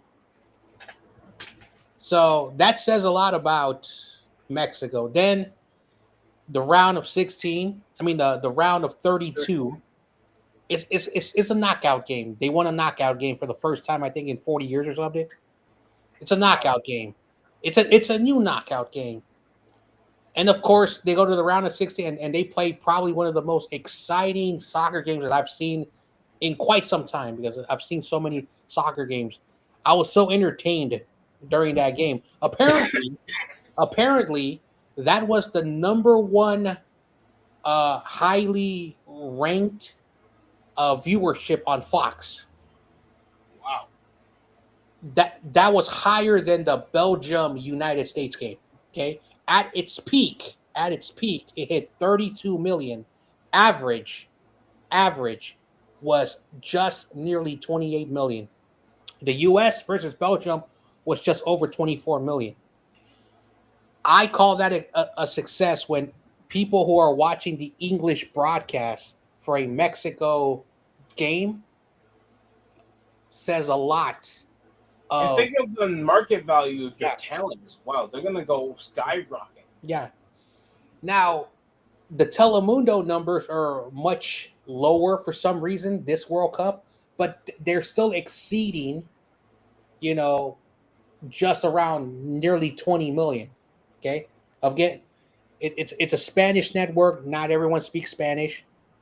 But it's earning these networks money that they have been losing because of how Netflix and all the other streaming services are eating the advertisement. So that says a lot, but it really does show you that it doesn't matter what language you like. You can put Telemundo and mute it, and not listen to the commentary. It's the same thing as the English broadcast.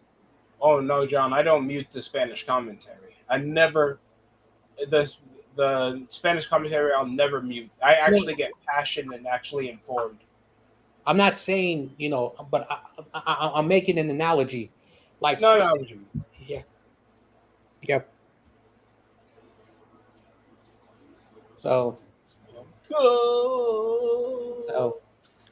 but besides all of that, France, they're one more game away for going to their third straight finals appearance, which only a few teams have done.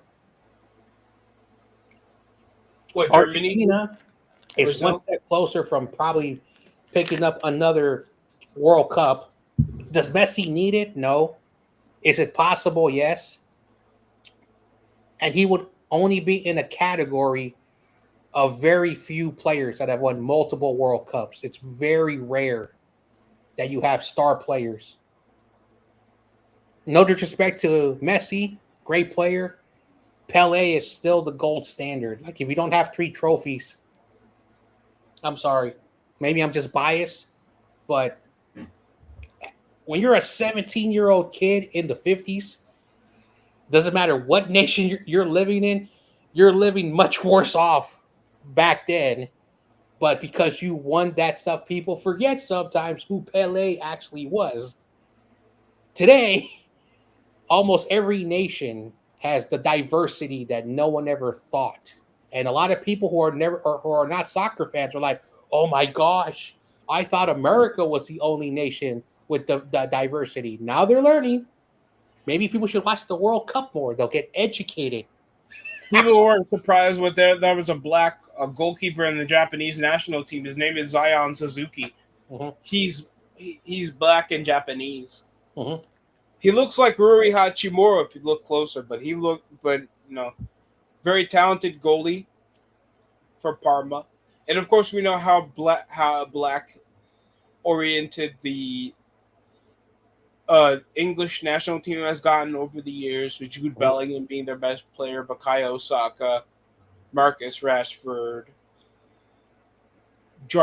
Mark Yehi, Kobe Mainu, even France. So like the diversity is all over the place.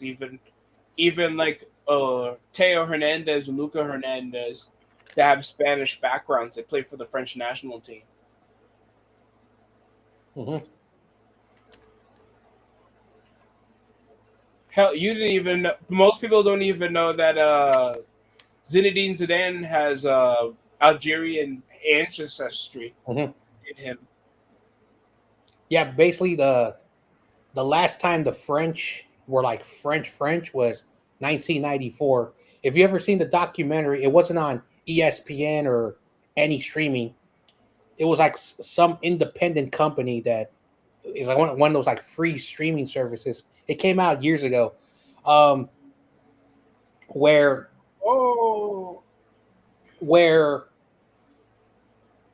France in the 80s were ass. They were ass in the 80s. They weren't making European competition when they were being grouped.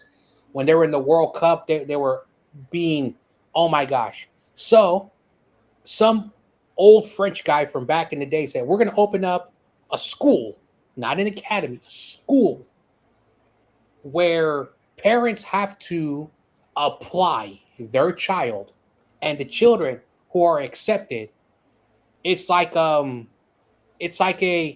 high school. You're going to school, so you wake up, you live there, you go to school. After school, you train, and you do that. In the 80s and 90s, there was an influx of immigrants going to Paris. The funny thing about it, they did it the opposite. They were getting money funneled by the Federation, and they were offering scholarships. So, kids still paid, but they were not paying like American private schools. Thierry Henry, poor kid, but he made it to the academy. Zidane, poor kid, made it to the academy, no money. And then you started to see the Mbappes and all these players, in the late 2000s entering these academies. Why can we not do that here in America? Why? Because America, we're capitalistic. We're a capitalistic country. All these stupid losers on the social media and YouTube that have their channels, but you have to pay the coaches. You have to pay No, you don't. The French don't have their coaches. They get a stipend by the government and by the Federation. So you don't have to take money. And so what you're doing is you're creating the school, and all these players get a high school education, and they go straight to pro. So at least they're graduating school. That documentary was so good. In 1998, you saw the first generation fruits of their labor. And since 1998, you take away 2010, which is a word outlier, they've been consistent in the tournament. They're the modern equivalent of the Brazils and the Argentinas of the old days and the Germanys of the old days. France is doing it the right way. That's why more countries like Morocco decided to do that. Because at one point, Morocco was ass. And so what they did was they put $1 billion into an infrastructure, a boarding school with a stadium for their best kids throughout the country, and they go there. I love these documentaries because they showcase how the best nations are doing it. The ones that are doing it wrong, it's called the United States of America. So I'm done with my rant. Sorry for hijacking that moment, but I had to say it. Also, we closed out Friday Night SmackDown with Gunter assaulting the general manager of SmackDown, Nick Aldis, to close out the show. Baron Corbin came back. Whoop-de-doo. Guy was literally in the bush leagues of the Indies to come back to like zero reaction. But, it was nice, and I agree with you, John Jay. I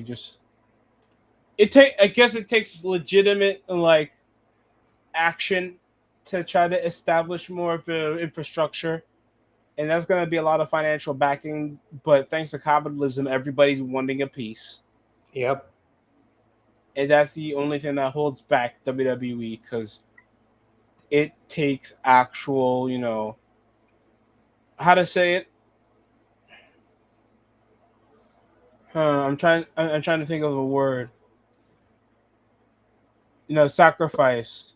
I wouldn't consider sacrifice, but something to actually try to invest in something that actually teach kids football and try to get people of all backgrounds to try to establish themselves as a big footballing nation.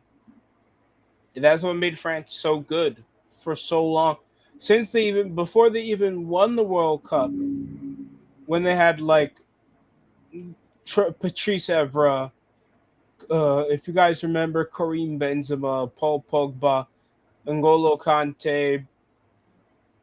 After the golden era, around like 98 World Cup,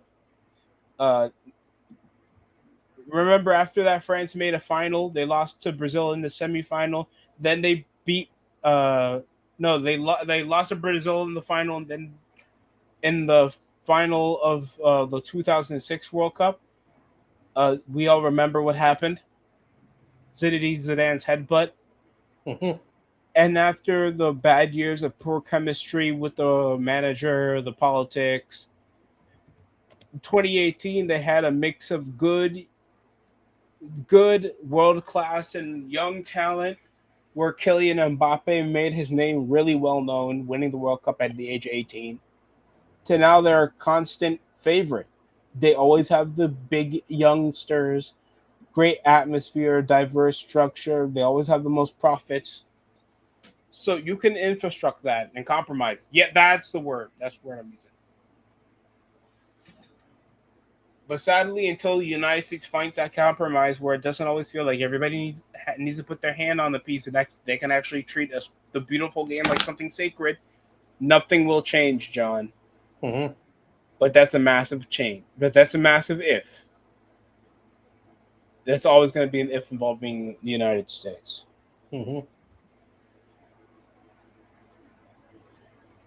Oh, God. That was a windpipe full without me coughing. I should take my NyQuil a bit later.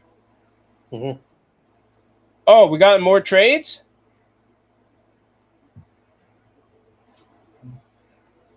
Josiah Jefferson traded away for Isaiah Evans. In a 4-team trade. Oh, and we keep Jordan Clarkson. That's nice. One team that I want to make fun of are the Germans. Yeah, I beg your pardon. Wait, did Julius Randle get traded? Again? Oh, wait, no. There's more information on the 4-team trade. Sorry, go ahead, John Jay. No, I said I want to make fun of the Germans, how they crashed out so badly. So they beat Curacao, a tiny island of like 180,000 people. Remember 7-1 Brazil? You know what? We can top that 7-1 Curacao. No. Yeah, Then yes. then they barely beat was it Ivory Coast? Well, whoever was in their Barely group. beat Ivory Coast. And then one of their players should have got a red card because he kicked them in the face on live television. Oh yeah. And then Ecuador was like, you know what? You pissed us off. We have nothing to play for. And then they scored 2 goals and they somehow made it to the round of 32. And then Germany played Paraguay and they lost on penalties. And then we're going to fire our coach because in 2024, during the Euros, they're already praising this young coach who was like 35, 36 years of age. Oh yeah, Julian Nagelsmann. And they're like the media, like the English media, like was like kissing his butt. He's the future. He's the future. He's going to change German. And then he got fired. And then they got that dude that was in the Premier League. Oh yeah, they went Jurgen Klopp, right? Yep. From Liverpool. Yeah, they've been trying to enforce him out the club for a while. The same thing happened for when because Nagelsmann was coaching Bayern Munich, and they thought Jurgen Klopp would join, but he was still at Liverpool at the time. But we know the big goal for Jurgen Klopp is to implement him into the national team. Mm-hmm. And that sucks too, because there is some good talent on the German team, but it just feels like they have no identity how to play.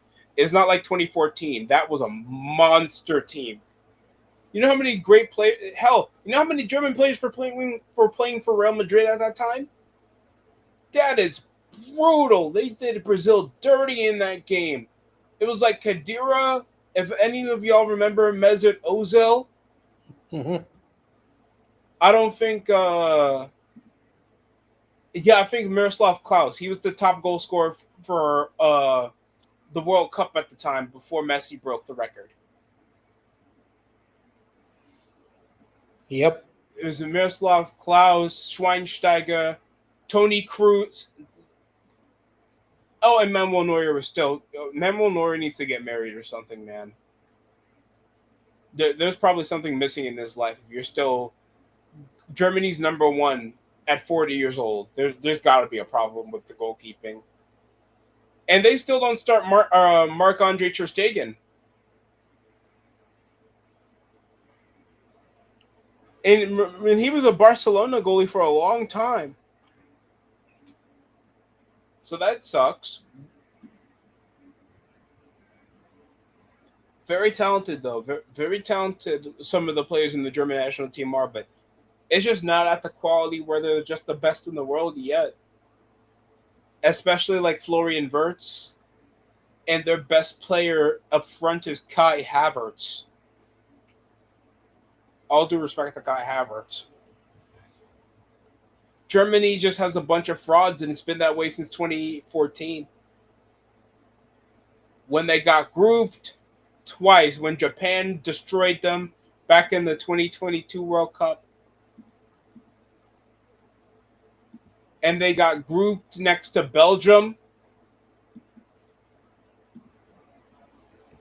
it just shows that they just let everything slide. They have no edge. They don't have an innovative way of playing. They're just too stationary.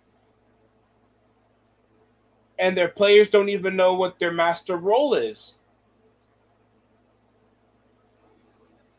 So Nagelsmann sadly had to leave.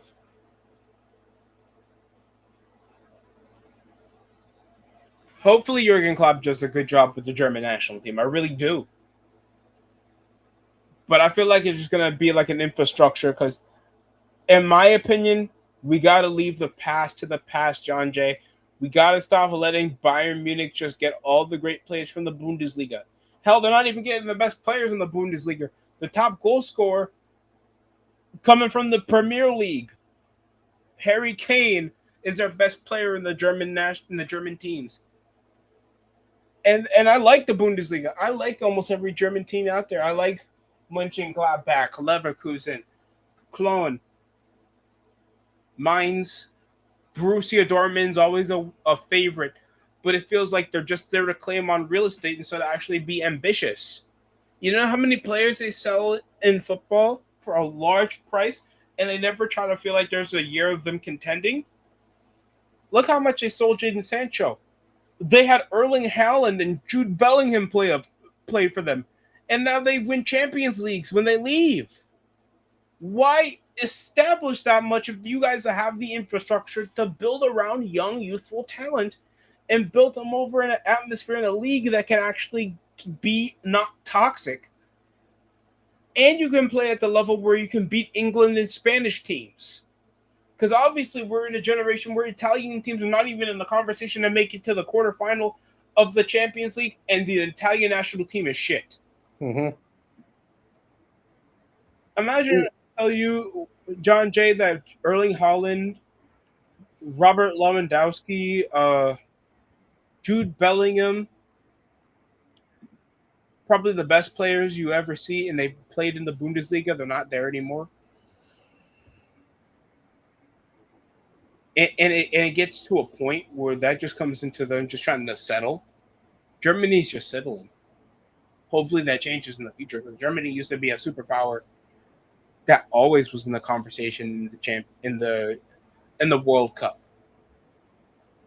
Hell, I think more people had Scotland making it farther to the ground of 32 outside of Germany, and Scotland were frauds this tournament. Well, their goalkeeper from the World Cup signed a contract with the Earthquakes. Oh, so small progress, like if you're an MLS owner, like it's time for you to reach out to some of these players that you're able to sign, and then you can capitalize. Oh, these guys were at the World Cup. These guys were like do their dumb marketing stuff. But besides all of that, apparently a story just came out that some Seattle billionaire wants to take some of his money to give U.S. soccer so they can create 50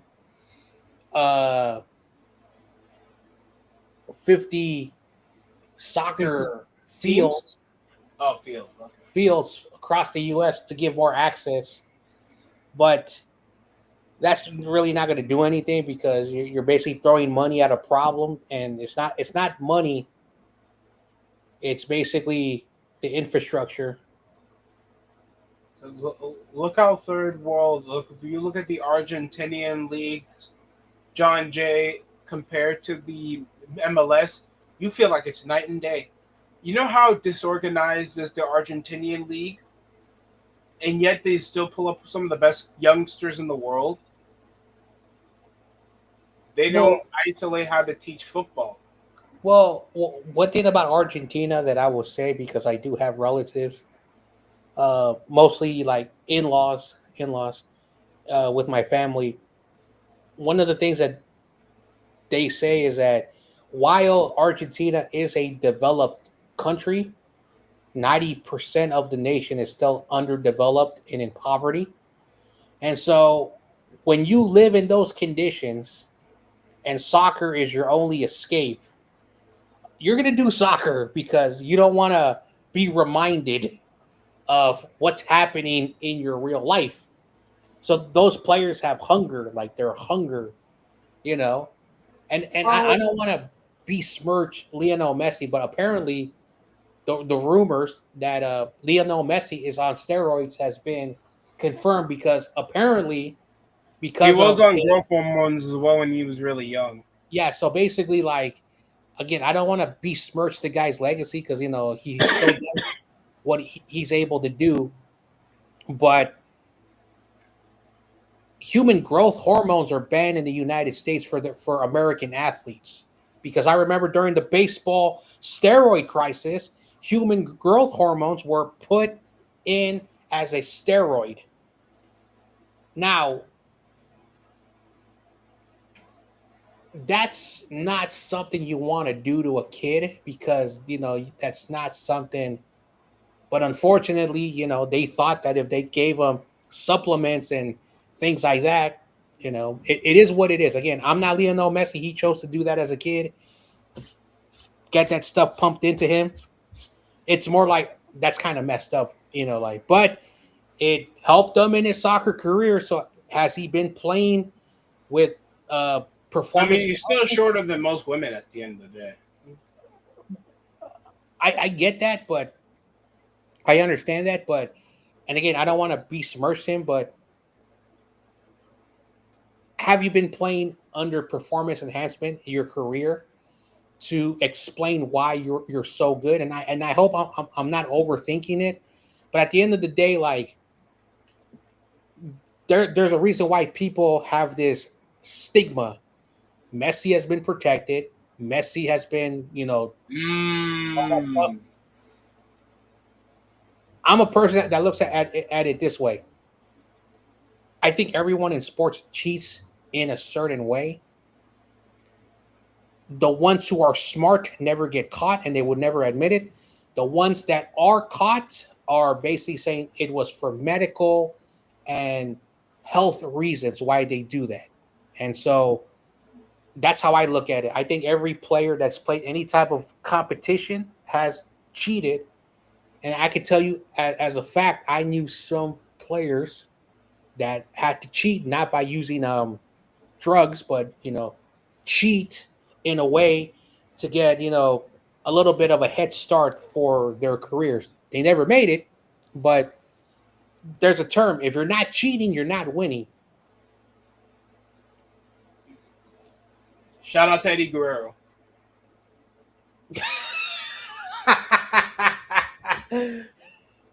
Well, that's the best reference I got. But you're not wrong. I do feel like there's a consensus bias, not just for Messi's entire career. I feel like just for this World Cup. I feel like FIFA has their consensus bias on Lionel Messi trying to still lead the team. And don't get me wrong, Messi put up some great performances. And I'm not trying to deny that Messi isn't still world-class when the Argentina national team needs him. But we've seen, like, some favors of fouls have been ruled way too inconsistently for Argentina. And that does gripe me because we can make the consensus that that Lionel Messi when was younger needed growth hormones, but that was just to get him at the door. He already had the quality as a youngster, even when he was already reportedly undersized, that he could perform at a quality level, but without him taking a leap physically, it didn't change what he already had, what God gifted him as a player. But the way how it's consensus now, FIFA already favors Lionel Messi, while like France has got to fight these wars and dogfights to get where they need to be, when they're already the odds-on favorite. And this is with the increased number of people in the tournament. But how come it always feels like Argentina always gets a leg up in certain case scenarios instead of performing well? Because we saw when they played against Egypt that Egypt was a way more superior team in the second half. It's the second half until like the last 20 minutes. Especially with the controversies over the fouls. You'll see it in games Argentina looks like they get outclassed majority of times, and always like some of their players don't perform until like Messi bails them out, last stinges on some penalties that were delayed 10 minutes in advance. Like you've seen some of the games where Argentina, you could say some of those calls were questionable. Well, every game has had a lot of questionable stuff. Like for the people who are fixating in Argentina, why don't you fixate on the other ones? Now, I like Portugal. I like Ronaldo. But what happened with Croatia was one of the most weirdest things. Oh, off the handball controversy? Yeah.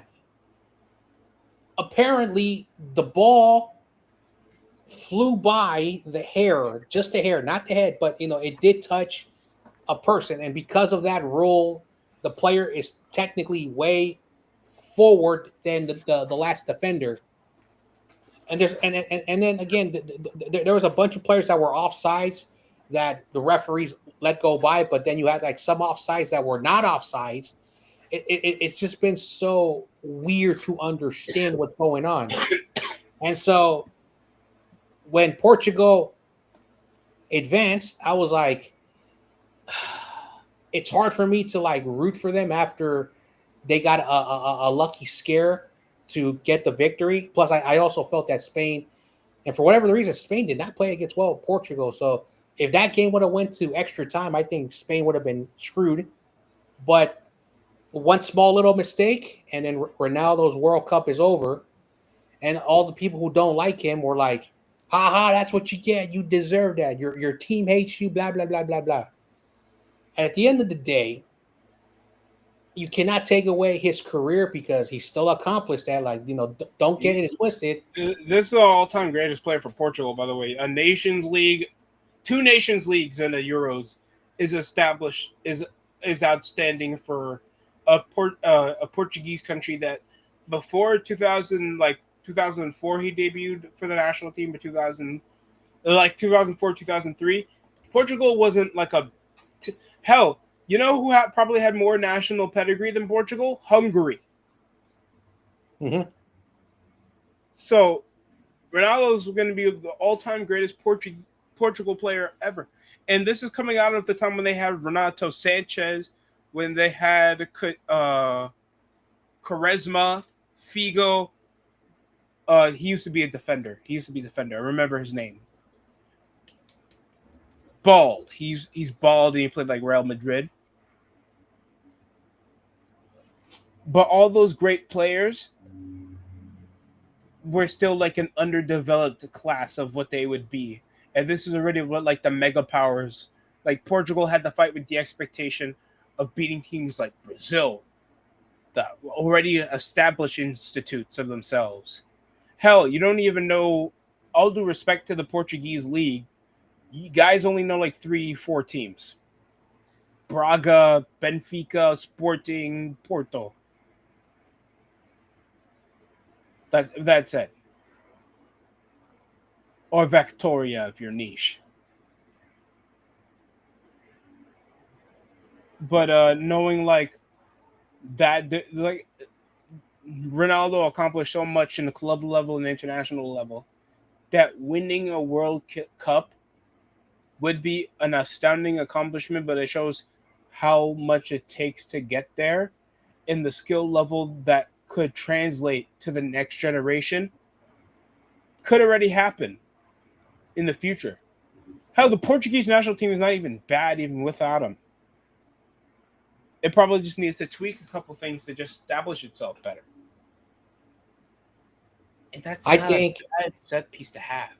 I think the biggest mistake, and again, I'm not saying that I'm an expert in formations and all that stuff, but having him as your primary striker at his age.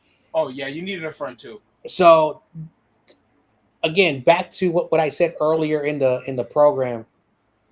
There's a Portuguese dude who knows English, who does like game content, but for whatever the reason, he started ranting when they hired some guy called Hugo Jesus or something, I don't know, who has recently been coaching in Saudi Arabia, and he's been extremely successful.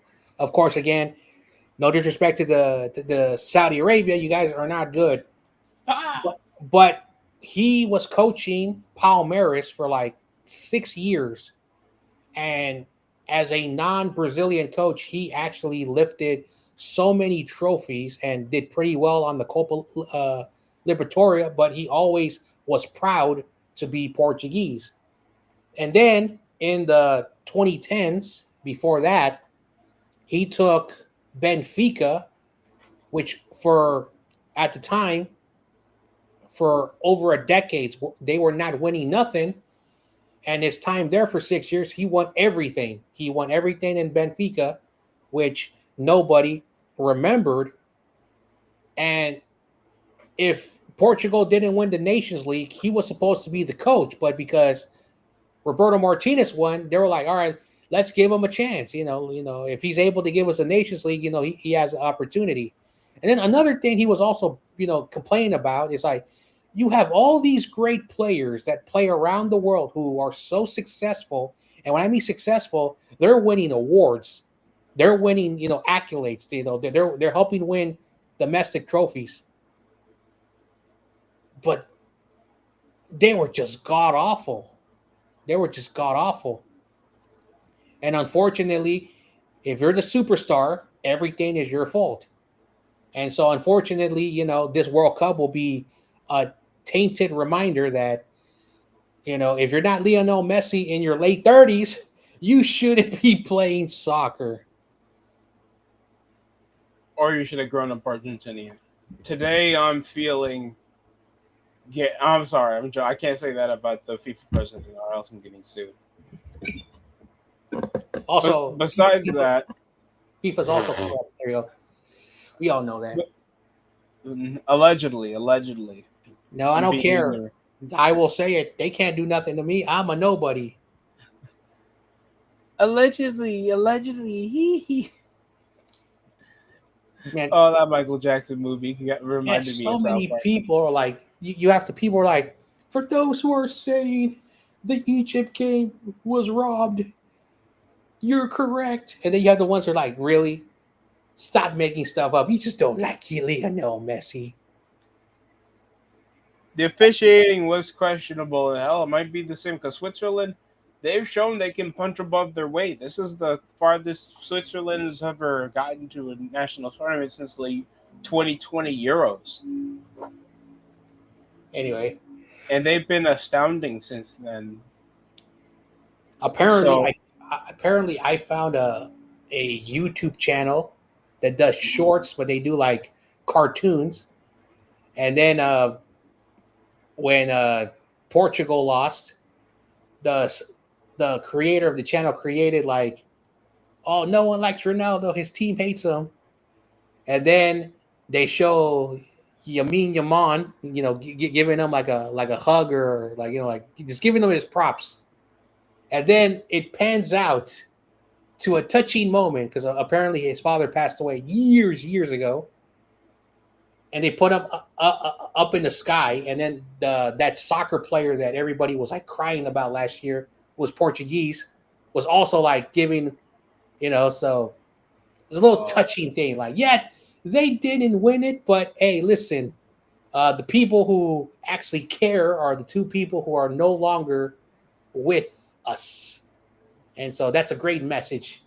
We should always cherish every moment, the good and the bad ones. You know how impressive it is that Cristiano Ronaldo could still play at the age of 40? I mean, time flies, man. Hell, look at Morocco. Nobody was giving you shit about Morocco 20 years ago, and now they are probably the best African nation to compete in the World Cup. African teams, you barely ever see them as a considerable conversation. And now you get like Senegal gets like talent that goes to the best teams in Europe. Cameroon, Nigeria, Morocco never would be considered a conversation. Hell, you know who's getting John J? Like, people are making fun of Ronaldo. You know who's getting publicly shamed after being eliminated early in the World Cup? Korea. Oh my gosh! They had to leave the airline early just so they don't get to see the media. They get publicly shamed. That was the biggest joke. Oh yeah. They started off on a high note after trailing 1-0. I was watching that game. I remember where I was tonight. Then they played a pretty good game against Mexico. It was only 1-0. 1-0. Oh yeah. And then they had South Africa, who at the time should have been a winnable game, and somehow in the last moment you gave up a goal, and then Korea had to wait until the final day to see if they would even qualify, and South Africa somehow made it in to the round of 32. Yeah, someone explain that to me. That was piss poor effort, in my opinion.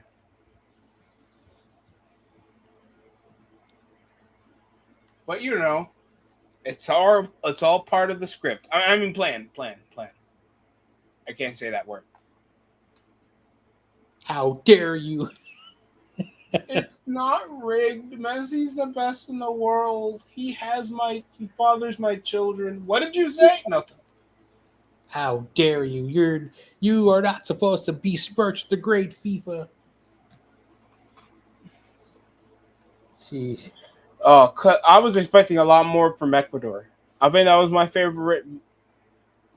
I think that was like a good favorite, but they were just more defensive. They didn't do anything. They had barely had any offensive pieces, unless John Jay, you go back to your ball knowledge and you remember Valencia, the player. I did not really have a lot of expectations. Like, if it wasn't for that like weird outlier where like, as I said before, the German player like basically kicked him like for real, like with his cleat, and then they got away with it, and then they scored the goal, and then they're like, you know what? They're like, screw it. And then they started playing. We're like, we don't care. We're just gonna shoot the ball. And they shot the ball, and they got 2 balls in the net.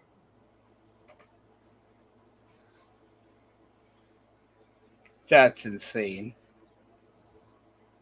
But it worked, didn't it? Yep. I'm trying to find some optimism in this. Yeah, because that's just pure like throwing stuff into the wall and making sure it sticks. Unlike Colombia, they were probably they had better expectations than Brazil. They did pretty well. Like in the group stage, they beat DR Congo, who they have rip off Luis Suarez up front, and they. So when they beat DR Congo in their first game, they played Uzbekistan. When they beat DR Congo the way they did, and we found out later that DR Congo was not as bad as, and this is the reason why you watch the games to evaluate the teams. There are a lot of nations. Yeah, you don't check fucking cow sheet. Yeah, you don't bet betting statistics on it. Sorry, go ahead, JJ. Like there are a lot of African teams that actually, from the previous 4 years, have actually stepped up at a very higher level than they're mostly expected to be. At the same time, Cape Verde technically is undefeated in regulation because they did not lose a game. Yeah, because technically, like extra time and penalties are in a weird category, so they're technically 4 draws if you want to go with that, and they did not give Spain a goal. Okay, they scored 2 on Uruguay, but they still gave up 2 against Uruguay. But they scored 2 on Uruguay, and then they tied against Saudi Arabia, and then they did what they did against Argentina. So that says a lot about Cape Verde. The good news is that unfortunately we live in a world. Hey, let's give these Cape Verdeans some great contracts to some better leagues, even though a lot of them play in like second divisions across Europe and third divisions. So I think one of them literally came from Indeed. I heard one of them came from one got like called up by the national team. He thought it was a spam call. So DR Congo almost scared England, almost, but luckily for some reason, England came back. But it really does show you that the gap of European teams and South American teams and African teams are starting to basically shift closer and closer together. Now, here's my bias. This is my argument. Europe is the superior continent of soccer. South America, eventually Messi is going to retire international. And Argentina, that still has a lot of great players, are not going to be as successful without Lionel Messi. They're still going to be very good, but unfortunately, Europe will continue to do pretty well. And now, I could be wrong, but if England wins, I have them in the final because I think they could upset Argentina. And I like France, but this Spanish team might be so we might have a Spaniard versus Britain, which will be a weird significance if you know history.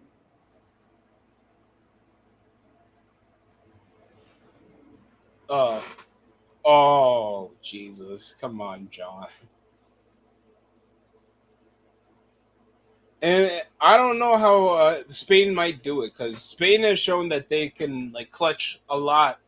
Like somehow Spain is the only way you get goals from Alvaro Morata.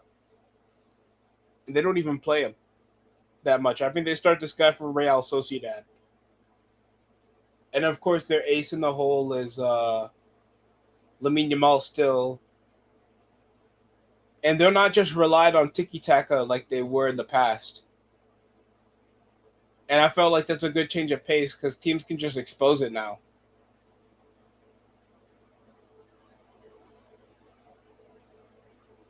So there's an upside. You have any predictions for the next round before we for tomorrow's game? My bad, I was muted. You have any predictions for the last two games? So let's get the easiest one out the way. Argentina will be at least finishing in the top 4 because I don't have any confidence Infantino made it so. that So I mean because Argentina is a better team. Because Switzerland, well, with all due respect, they have done something that has not been done in almost 75 years. They've made it to the quarterfinals with the extra game. So they did much better, but they equalized 1954. So that says a lot about them. England and Norway, this is probably the most 50-50 game, in my opinion.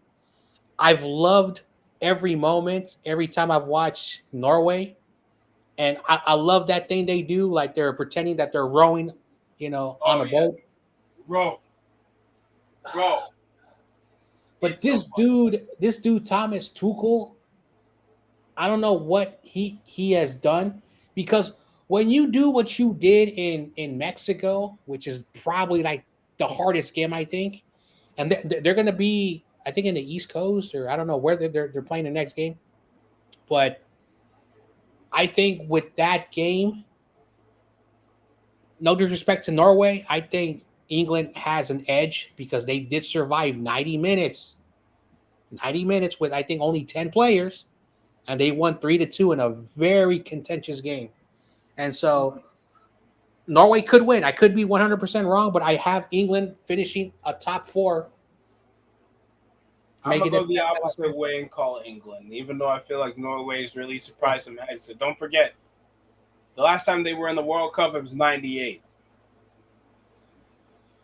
And since then, they've evolved physically, technically. We know some of their certain players, of course, Erling Haaland. Defensively and physically, I think they're around equal. But how they are to try to clutch, it's all their ace is their best outlier to help them score. So. And England could exploit that. But I expect England to get the upset. I don't think I'll see England lose until we reach the semifinal.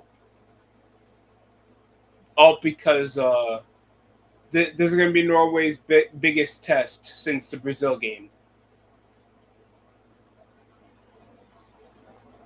At the same time, there's no shame for Norway to lose this game because, again, I think like almost 30 years that they haven't been here. So for them to return and make it, plus, of course, the extra game, they've had a long tournament. Like the quarterfinals, I've always said this about the World Cup. Quarterfinals is where you need to be to continue to show improvement, because it's tough being 8 nations. Now, when you look at it with 48 nations, making it to the quarterfinals, basically you have done something that 40 other teams could not do, versus compared to the other World Cups that you were basically better than 24 other teams. So that says a lot. So I think countries making it to the quarterfinals should not be an embarrassment. I think that is really good, especially how how tough it is to like now make it, because to make it to the quarterfinals, you have to win 2 games. It used to be round of 16, and you're in the quarterfinals. Do you feel like the expansion has its pros to go with its cons, or no? With 48 teams, and you're the last 8 remaining, back to what I said, you're basically, you did something that 40 other teams cannot do. So you do the math, that's less than 20%.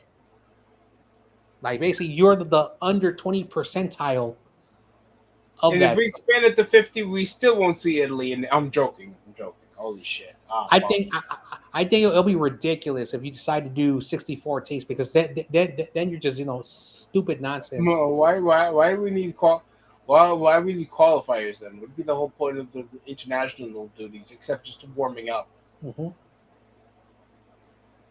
And that's why FIFA, one thing, if they want to be credible, needs to start to promote, basically telling all federations to align the next major tournament, which is 2028, and maybe return the Confederations Cup, so you can basically start awarding a secondary tournament for teams that probably are not going to win the World Cup but are really good, that will always finish in the top 8.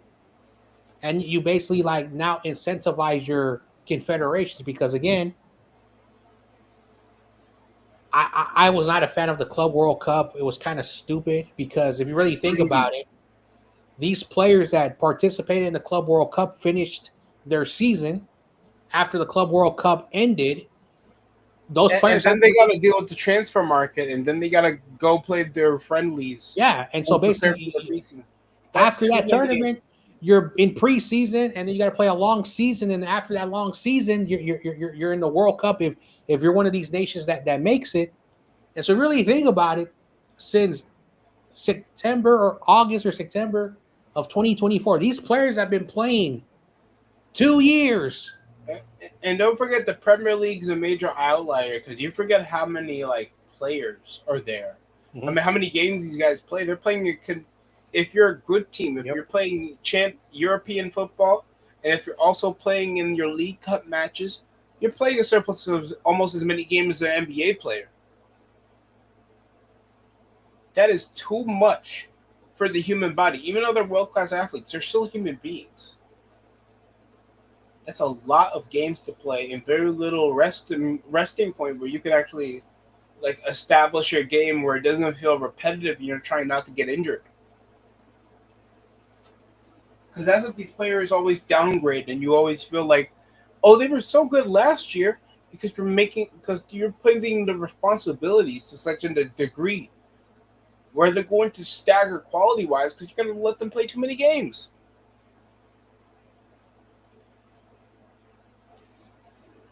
But what do I know? I have no equity in FIFA, so my opinion is invalid. And also, I wasn't in a random island somewhere. Allegedly, John. John was in the parties with me. He was in the parties with me. John Jay was with the fox mask on, with the Niners necklace. My bad. I had to do something quick, so that's why I was muted.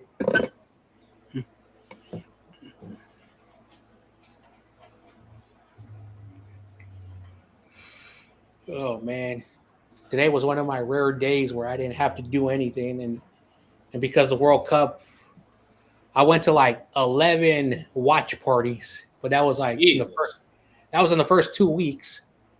How drunk were you? Huh? How drunk were you? You didn't drink, or you just drank? I don't drink. I'm one of these rare people who are in their 30s or late 30s who don't drink alcohol for some reason. Well, John, I'm joking. You're not a Jets fan. I got a funny story to tell you. So when I was working at my previous job before 2020 happened, I had 2 classmates who were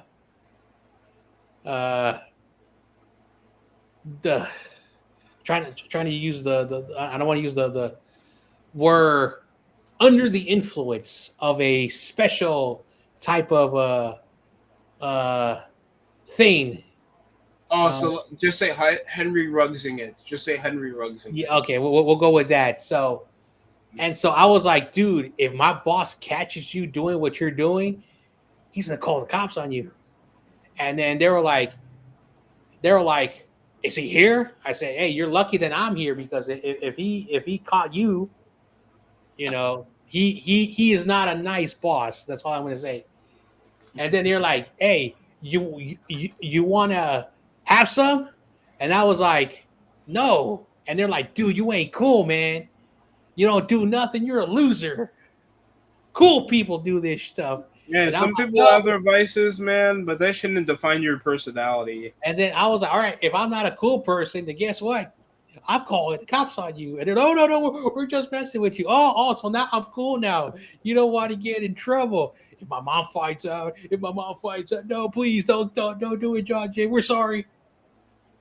Because apparently he had one of those very strict moms that would always tell him to get dressed on Sunday and, you know, do your faith reading of your holy book. There you go. So, yeah. So he's like, don't tell my mom, please don't. All I'm missing is Captain Planet in this episode, John Jay. So, yeah. Drugs are not cool. They don't make you a cooler person. You know what makes you a cooler person? Being yourself. Yep.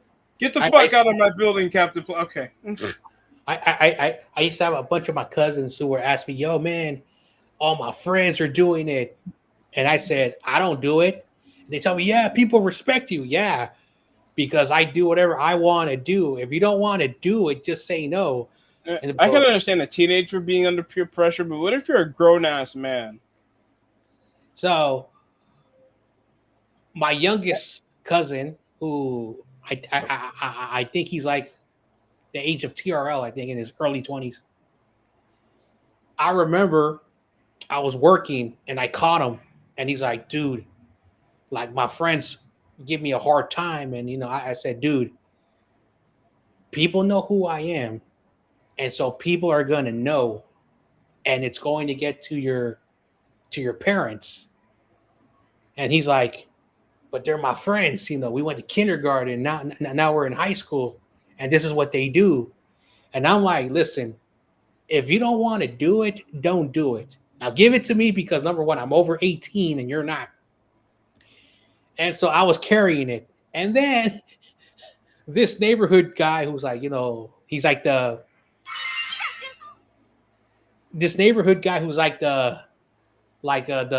parent of like the neighborhood. He's like, John Jay, you said you don't drink alcohol. And then I was like, let's just say I helped someone, you know, get off the sauce. And he was like, oh man, thank you very much. And then all that. So now I lied to him because I did not want to get my little cousin in trouble. And then over time, those kids started to like not hang out with him no more. But eventually over time, something magical happened. He met a girl his age and they started hanging out. To this day, they're not just friends, if you know what I mean. And so he always tells me, if it wasn't for you, John Jay, I would not be happy right now. You know what I mean? So that's the thing that I tell people. Sometimes the people that you are around, and you have to evolve. Like you can't have the same friends forever. Your elementary, middle school friends are your childhood friends.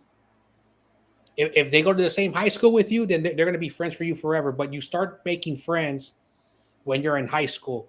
If you go to college, those high school friends will do their thing, but your lifelong friends are the ones you meet in your early 20s, because they're going to be close to your proximity. They're going to be around you a lot, and they're adults, so they're not kids no more. And they probably have a job. And so that's why when people move into like neighborhoods when they're adults, they become members of the community. And so a lot of people are like, back in my day when I was a kid in elementary school, I used to hang out with this kid. And the last time I saw him was when I was in 6th grade. And since then, I don't know what he's doing anymore because, yeah, he went his way and the other kid went his other way. So my friends, I don't call them friends. I call them family. Like we're not blood related, but we've been around each other so long that we continue to be around each other until this day. You don't call them Oos, John Jay? Wow. I call them family. So, and of course, I do have some foster siblings because, I spent some time there, but not going to talk about that. That's very personal, but I will say that. So I have a lot of foster sisters and foster brothers. Yep.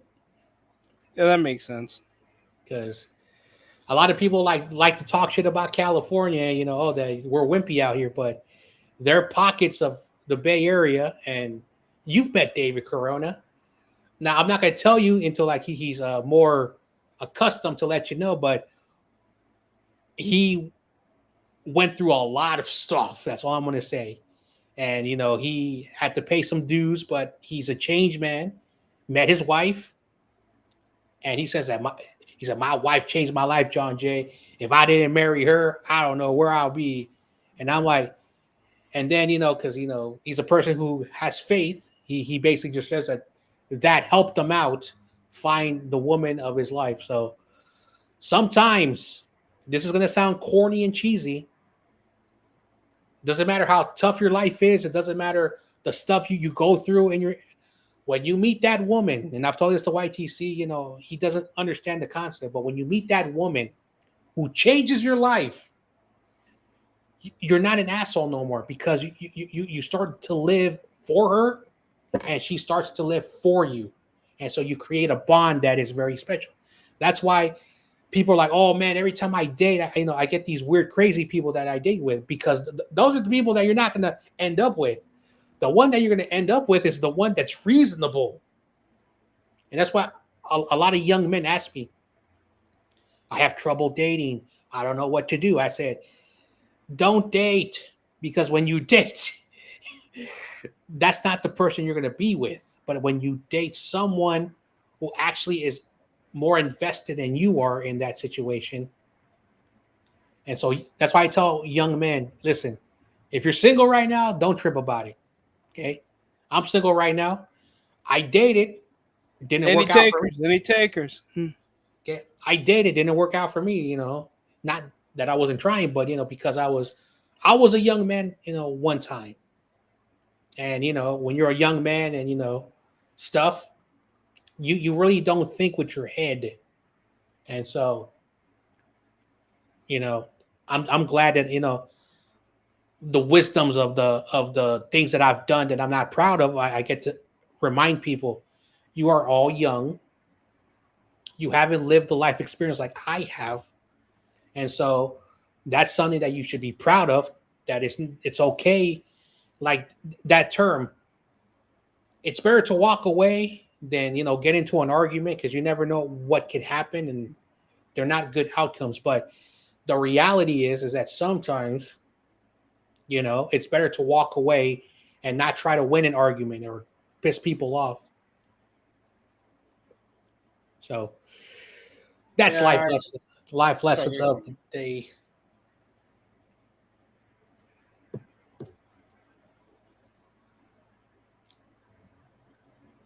Sorry, John. I thought you finished a second ago. I apologize. I didn't mean to cut you off. No, I'm done. I was just like rambling on. Outside of that, I'm starting my own content, so I can. Oh no, I've been seeing on IG. I've been noticing you going back to streaming. You want to let people know before we close off? No, I'm good. Thanks for having me on. You have a good night. I appreciate you being on with me. Thank you, John. Hope you enjoy the rest of the World Cup and have a great rest of the weekend. And thank you guys for being on with the stream. Hopefully, USA makes it up next tournament. That's it for me. I'm going to take my Tylenol.